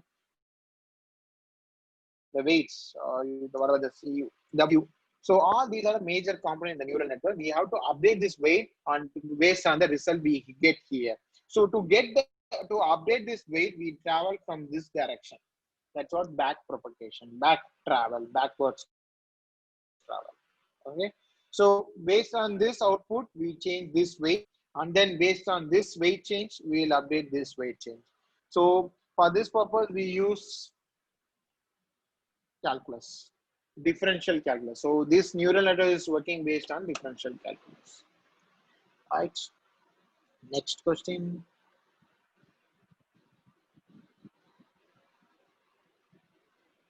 Any other question?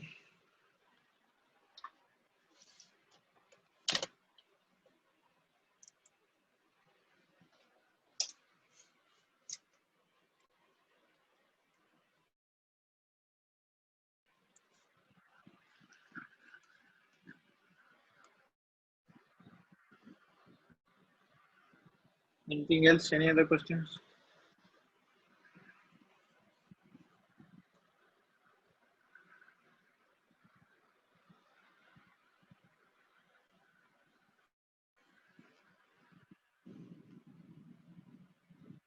No other questions? Okay, so in that case, for accuracy, we go with data or image. There is nothing called data or image. So, for a technical difference is nothing. Okay, you don't have a data or you don't have a, what do you call it, image, something kind of that. You can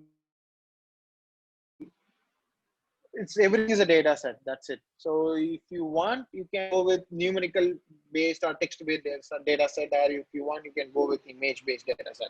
And accuracy is again overrelated with any of these things. Okay, so you can use anything based on your use or based on your scenario. Okay. Anything else?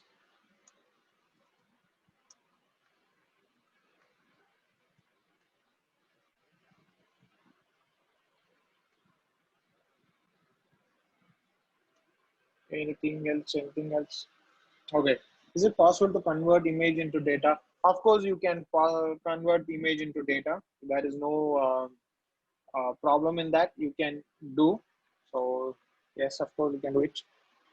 Because image is nothing but a matrix, so you can easily convert if you want. Because that's what we do. Right. Next question.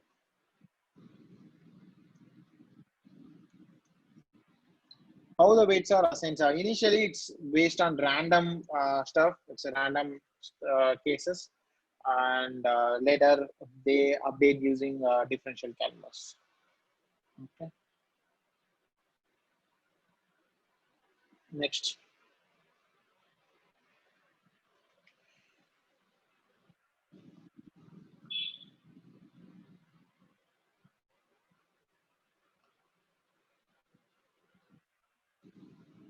Anything else?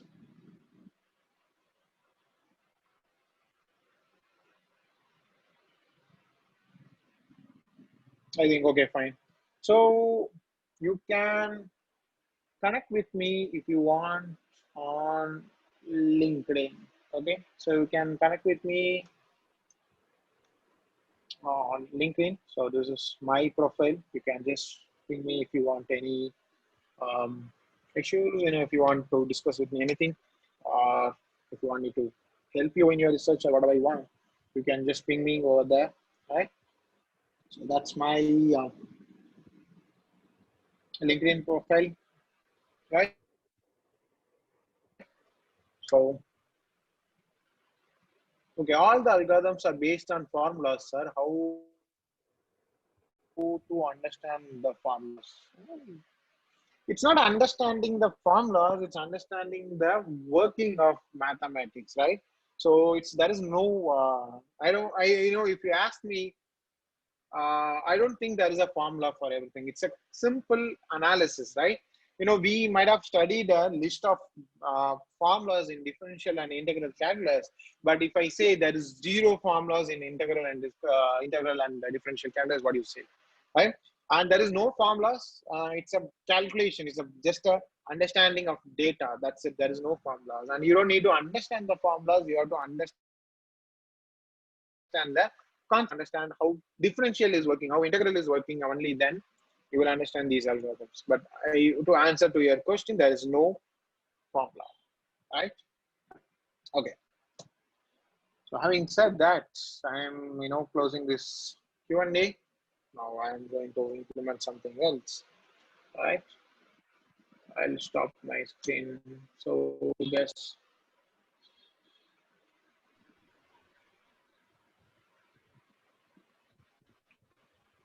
Right.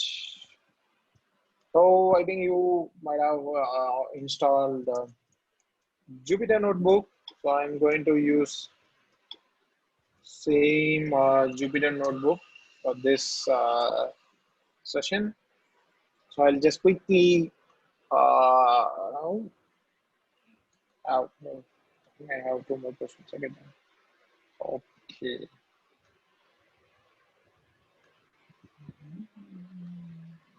All right. Okay. So we have I think 10 more questions. I think you can see my screen, right? So this is my now you can see my laptop screen. This is a Jupyter Notebook, and this is what I showed you on the link. All right. So I don't have a chat here. Okay, fine. That's fine. Okay. Okay. So, okay, these are the notebooks existing. As I said, I have almost, I know as Ilangovan mentioned, I have almost trained 5,000 plus candidates, people so far in my life. So for each of them, I have, you know, a notebook for them. You know, if you want, you can use, right? So can you, if you want, if you are really interested in using all these things, you can check out any of this. You know, AI means AI notebook. You can check, you know, this is a, for MSME, I have taken a class for MSME. You can check it out this if you want, right?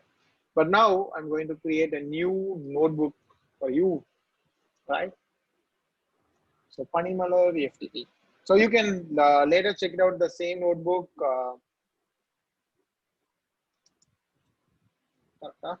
FTP, right? So you can say check it out the same notebook in the same you know, URL, right? What I'm going to do is I'm going to implement the 7 steps for a linear regression algorithm. So it's a very simple algorithm. So linear regression is very simple. You can use a particular data set. I'm going to use, I don't know, advertisement data. I have a data set of what do you call it? Advertisement. Okay, so this is a data set. You know, the Vasant and Co, Satya, Vivek's, and Shaw Electronics, all these things are following the same business model. They are retailers. Okay, they don't manufacture, they don't do anything. They just buy and sell it to our customers. So, but there are different brands are there, right? To get more profit, these brands are highly, you know, it's highly depend on the advertisement. Okay, so that kind of advertisement chart is here. So let's say on a particular day, a particular business, right? On a particular day, a particular business is investing $230 on TV advertisement and $37 on radio, and newspaper 69. End of the day, he is getting $22 as a sale value. Now, what I'm going to do is I'm going to use these 3 columns as input and this column as output. And based on that, I'm going to predict what if I invest $50 on each TV, radio, newspaper, and what would be my sale value. That's what I'm going to predict. So you can search. So I'm searching for 50. You can see it here. This is a 50. We have 150. See, there is no, so this is a column 50, 50, 50. So there is no 50, 50 columns. And what I'm telling is I'm going to invest 50 rupees on TV, 50 rupees on radio, and 50 rupees on newspaper. And there is no 50, these kind of all 50s in our data set, right? So I'm going to use this data set to train our algorithm, all right? So the data set name is called advertising. That's there in the same link. Okay, so very simple, 7 steps, right? So step number 1, load data set. All right. So this is a CSV file, right? The file that I have shown you now is a CSV file. So I'm going to use a pandas. It's a library you have to install. So I'm using pandas to load the data set. So I'm going to create a variable data set. There is a function called read CSV. There is a function called read CSV. That's it. I'm not going to any other function. I'm going to just give the file name. Advertising.csv. So simple. So the data set is loaded into our code. I'm going to show you that. See, this is our data set. But you can see there is a unwanted column with the name unnamed. Okay. So I'm going to avoid that by giving a parameters index call equal to 0. By that I can skip that column. See, now you can see TV, radio, newspaper, and sale. Now we have a data set. That's the first step. Okay. So first step is ready. I'm not going to do any sort of analysis here on this data set. Just I'm going to follow the same step. Okay. The step number 2 is splitting the data set, right?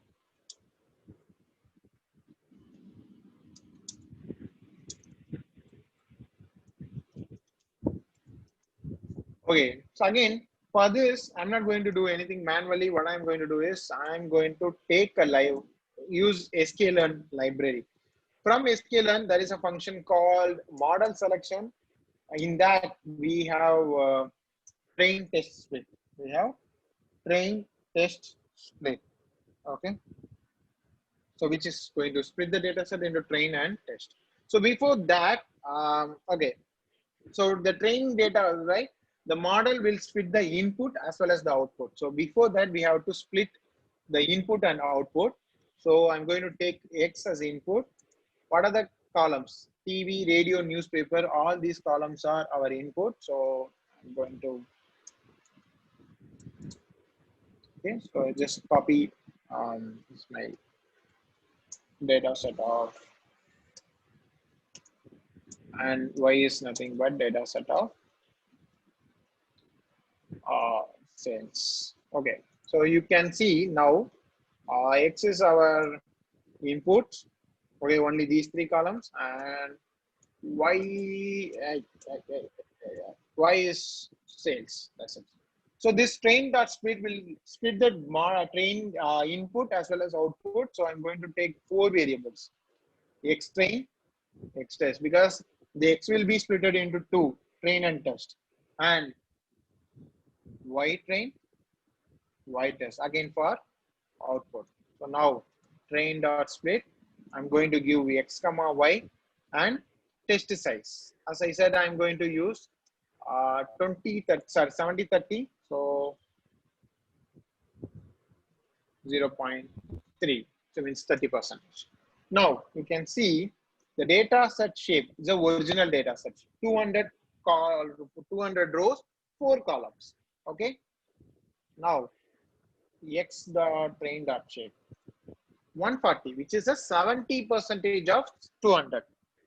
Okay, 70% of 200. So I see like 140 is very less, so I'm going to change it to 80-20. So now you can see 80% is 160. The other is X test dot shape 160 for training and 40 for testing. You can see only 3 columns because these are input columns, and the other one is output, so that we don't bother now. Okay, step number 3 is done. Sorry, step number 2 is done. Now we are moving into step number 3, which is what's called define a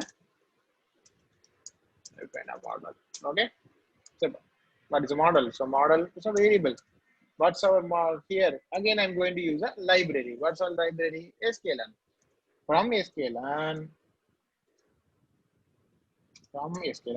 I have called linear model.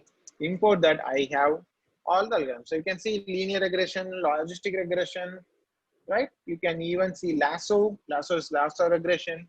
We need only linear regression. That's it. So I'm using linear regression.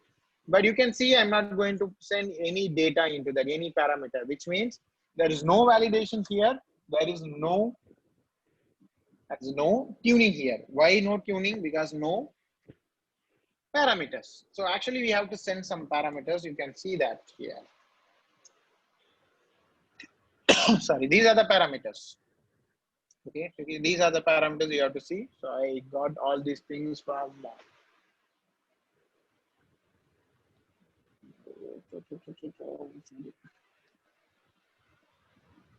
right. So these are the parameters, but I'm not going to send any parameters, right? So directly I'm going to step number 4. Step number 4 is training. So as I said, training is nothing but send a combination of both data and model. So model dot fit.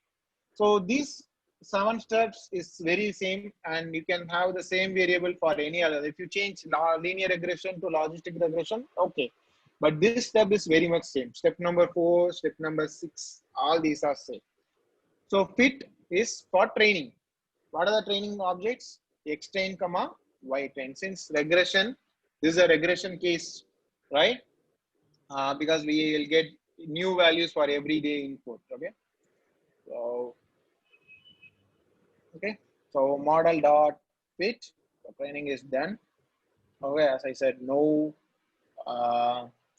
data set, nothing. Now, step number 5, validation, and these things are I'm skipping. So directly moving into step number 7, that is our testing. So what I'm going to do is y predict. I'm getting new variable model.predict of x test. Now I'm giving only the test input. Okay, I am giving only the test input. The model is predicted something for our input. Okay, this is what model has predicted. And we have the actual output. So this is the actual output. Okay. Since this is a regression case, we don't calculate accuracy, because accuracy is mean for classification model, right? Since this is a regression model, we don't use accuracy. What we do, we calculate mean squared error, அதாவது RMSE, root mean squared error. We'll use RMSE. Okay, so how do I calculate RMSE? Okay, so calculate root mean square, I have same stuff, sklearn dot metrics. So you can use any metrics from this. You can see accuracy score, adjusted random score. These are all metrics we use. But now what we are going to do is mean square error. So this is a mean square error. But what we actually need is root mean square error. So there is no root here. So I'm taking from another library. So okay, you might have asked, are we using only libraries? Yes, as I said, we'll be using only libraries to integrate all these things. Only thing what we have to do is we should know which data set we are using. We should know how to pre-process those data, and we should know how to load the model. Okay, so we'll need to understand only these things. Okay, now map.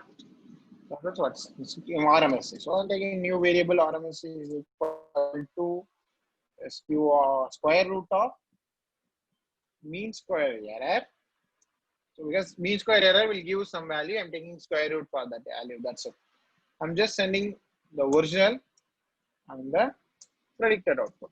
Now you can see the RMSE is 1.4, which is very good. So let's say the average error is $1.5. Let's say model is predicted $18.5. Then you can say, assume that the actual output would be around $70 to $30. That's it. Okay. Root mean square is a plus or minus 1.5 is our error value. So model may predict sale with the error of 1.5. Okay, plus or minus 1.5. Okay, that's it. Now the real-time testing. So very simple. What I'm going to do, as I said, I'm going to predict. I'm going to invest 50 rupees on each, and end of the day I will get $14.5 with the error of 1.5. Okay. So if I invest 50 on each, then I will get $14.5 as our sale value. This is a prediction, real-time prediction. There is no cases. There is no steps here. Okay. You can just predict whatever numbers you want. If I want to change, let's say I'm not going to invest any amount on newspaper, then also the same result. So which means you don't need to get $14, you don't need to invest on newspaper. You have to invest only on TV and radio. And if you increase more on TV, you will get some more amount. If you increase some more amount, if you increase the amount that you invested on radio, you will get again more. Which means instead of investing on newspaper, you can invest more on TV and radio. That will get you more profit. That's the conclusion, right? So very simple for me, because I know what I'm doing. If you understand what you are doing, and then you will find implementation of machine learning and all these things are very, very easy, right? And that's it. And do you have any questions? So I think I have to wind up, right? So just have a it's 4:10. So just let's have 5 minutes of quick Q&A. Then I'll wind up. And before that, I want to share you some more link. I'll send you all these links through mail. And apart from that, I have some more links.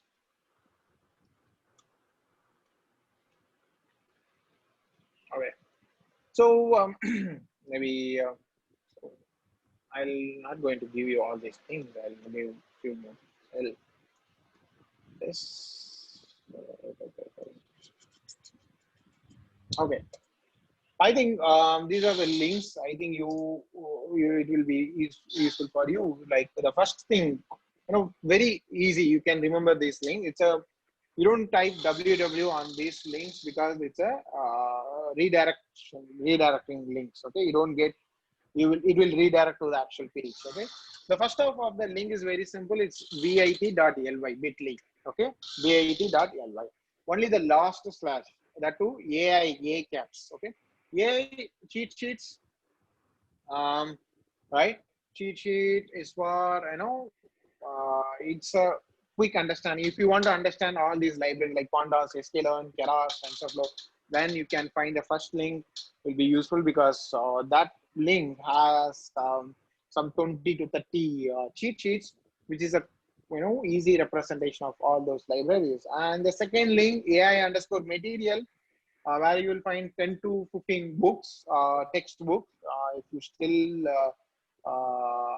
think reading books will be useful for you, then you can prefer the second link will be useful because it's related to machine learning, it's related to statistics, it's completely related to AI. You will find the books. And the third link is very simple. That link has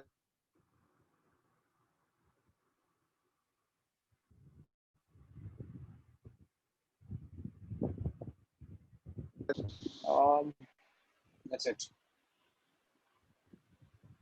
These are the links you can find it.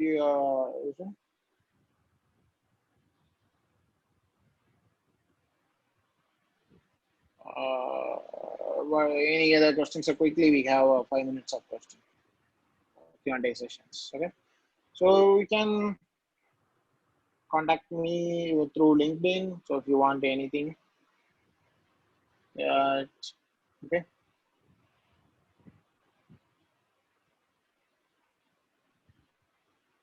Any questions? Anything else?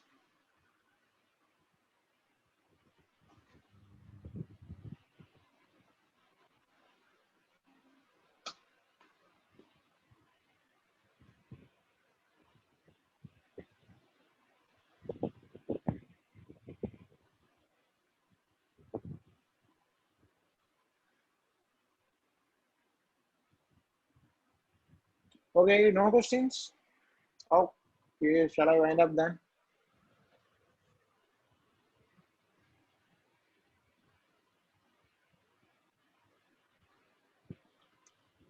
Okay. Participant, if any questions? Difference between R² and adjusted square. Weightage. Based on there is a variations, right? The distribution would be skewness. There is a word skewness. Based on the distribution, they generally use adjusted R², which means they will assign more weight for majority, more weight for minority distributed values and less weight for maximum major distribution value. That's the difference between R² and adjusted. Anything else? Something else?